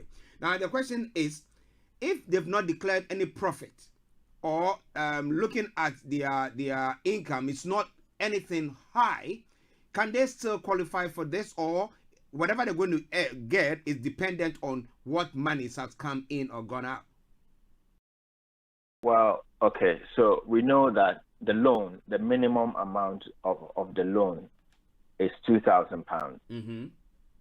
So which means that if the government is saying that you qualify for up to 25% of your turnover. Okay, 25%. Which means that, yes. So which means that 2,000, if 2,025%, then your turnover needs to be at least £8,000 a year. Okay. To be able to claim £2,000. Okay. So I would say the minimum turnover we're looking at is about £8,000 to qualify for the minimum limit of the loan, which is 2,000. 2,000. Okay. Another question. Following that one is now there could be some expenditure that has not reflected on the company's account or in the company's account. Now, if these directors or whoever can provide receipts to back whatever thing that they bought for the company, can that also help in how much they can collect from this loan? No, because the income, what they're looking at is not your profit. They're looking at your turnover. So how much income you have generated. And if you are a trading company and you have an account, a previous year's account, that shows your turnover, that could be a way to prove it. But we are looking at the year, I think the banks are looking at the year 2019, so January to December 2019.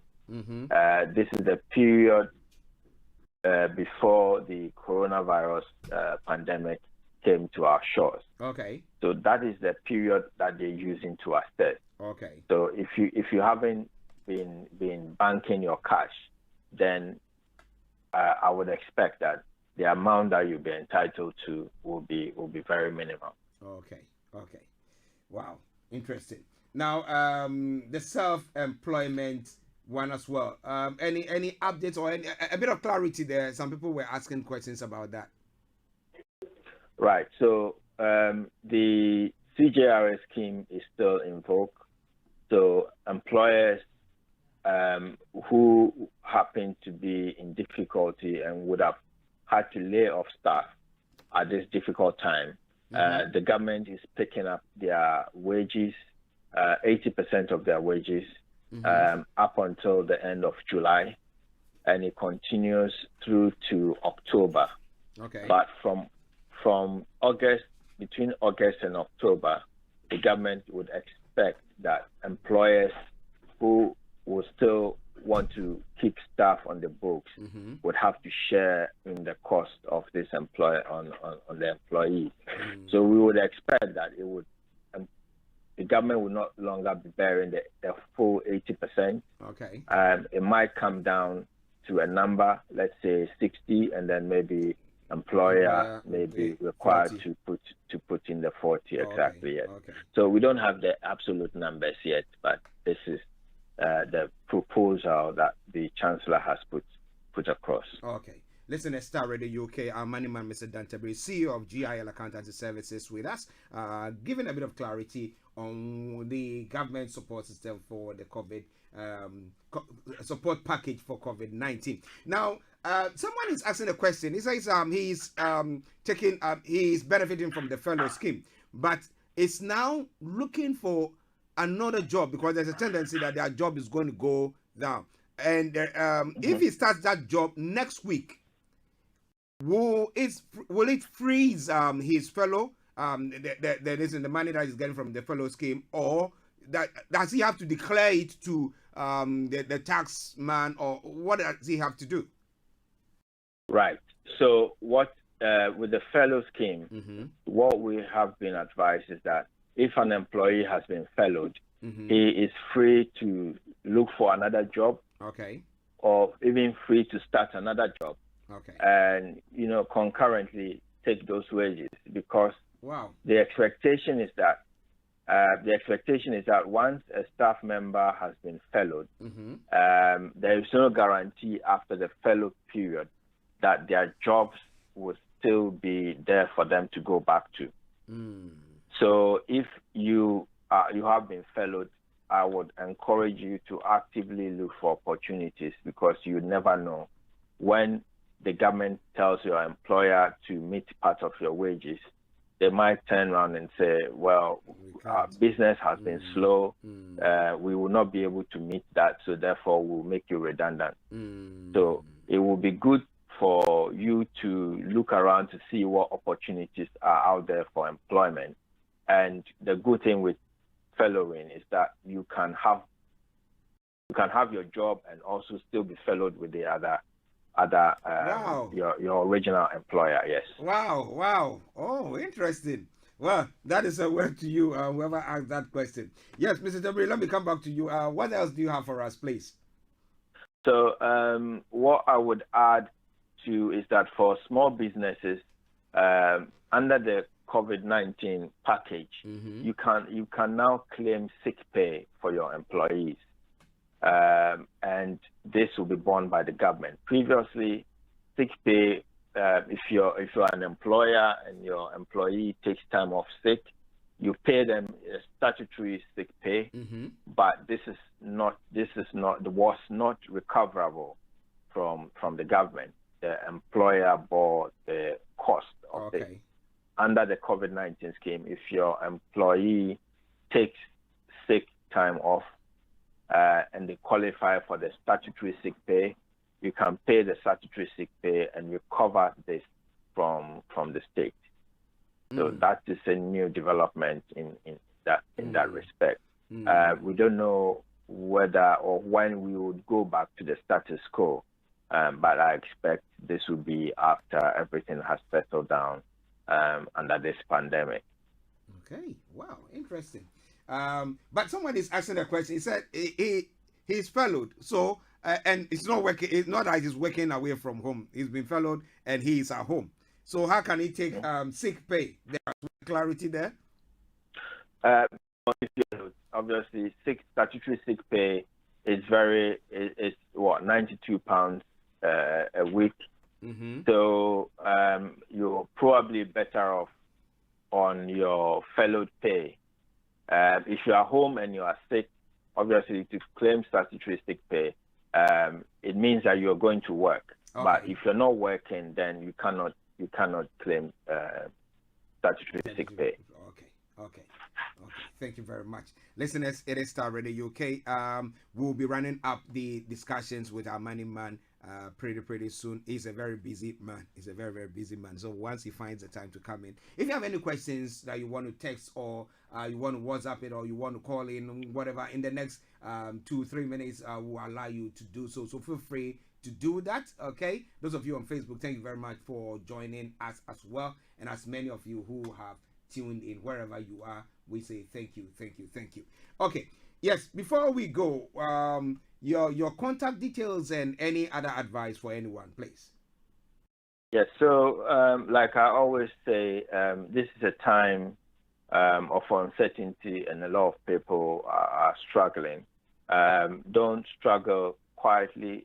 There are a lot of support for small businesses, individuals, and it's either through your business or through the universal credit route. Whichever way, there will be some level of support or something you can do to alleviate the hard times that we find ourselves in.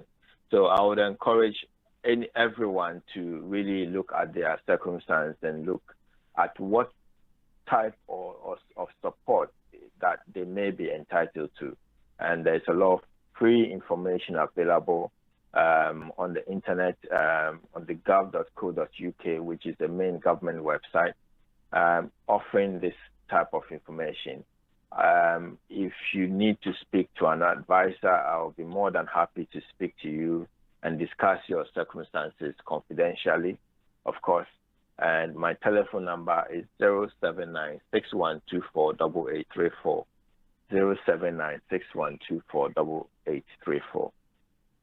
Okay. Mr. Tabiri, the email address, you didn't put that one, please.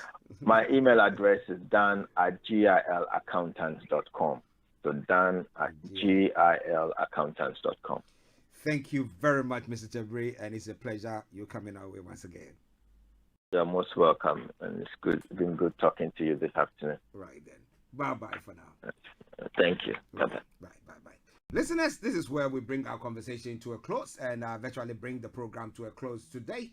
You have any other questions, further questions, the details that have been put across, just get in touch with Mr. Tabiri. If not, you can still get in touch with us at Starr Radio UK. We'll make sure that we forward whatever information or questions that you have to him. You can text or WhatsApp at 075-3966-1744, 075-3966-1744. or you can drop a mail. It is info@starradiouk.com. info@starradiouk.com. And let me say thank you.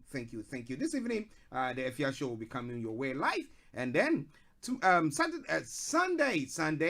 Sunday we'll bring you another live church broadcast from the studios of Starr Radio UK, from Bible Life Family Ministries and from Divine Life Assembly. So wherever you are, if you are listening to us, maybe you think, I think maybe I want our church, or maybe my pastor, or you're a pastor, you say I want to be on to share what God is telling us. Feel free to get in touch with us. Get in touch. You can call us on 0203 3711 882, 0203 3711 882, and we will make sure we get back to you. All right then. So on that note, let me say thank you very much for tuning in to listen to us once again. It's been a pleasure coming your way. Me here, Archie, and Mr. Frank Davis, Mr. Dan Tabiri, Empress Regina, all the team that were operating this morning. We say thank you. Let me say thank you to my brother Felix all the way in Aberdeen for all the clarity that you bring every day. Abiola, Mr. Davidson, yes. I hope you are keeping safe in the US and the family as well. Have a lovely afternoon and a good weekend. But remember, continue to stay safe. I'll tell you what happens on Monday. Yes, maybe a bank holiday special might come your way. You might not know. But wherever you are, it's been a pleasure coming your way. God richly bless you. Keep safe. I'm Archie. Freddie Milway says, Zoblazo, enjoy it and see you on the other side. Bye-bye for now.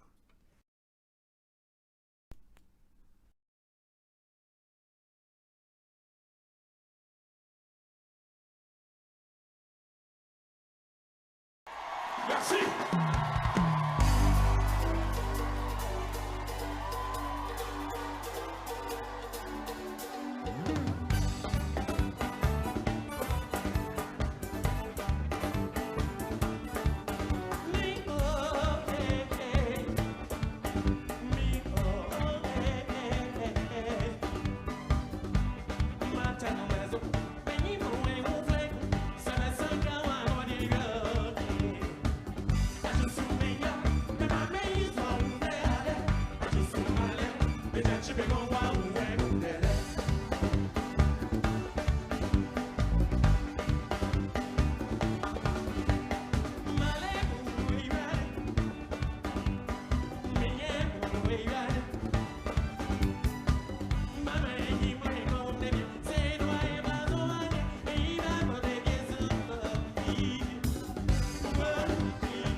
Thanks for listening.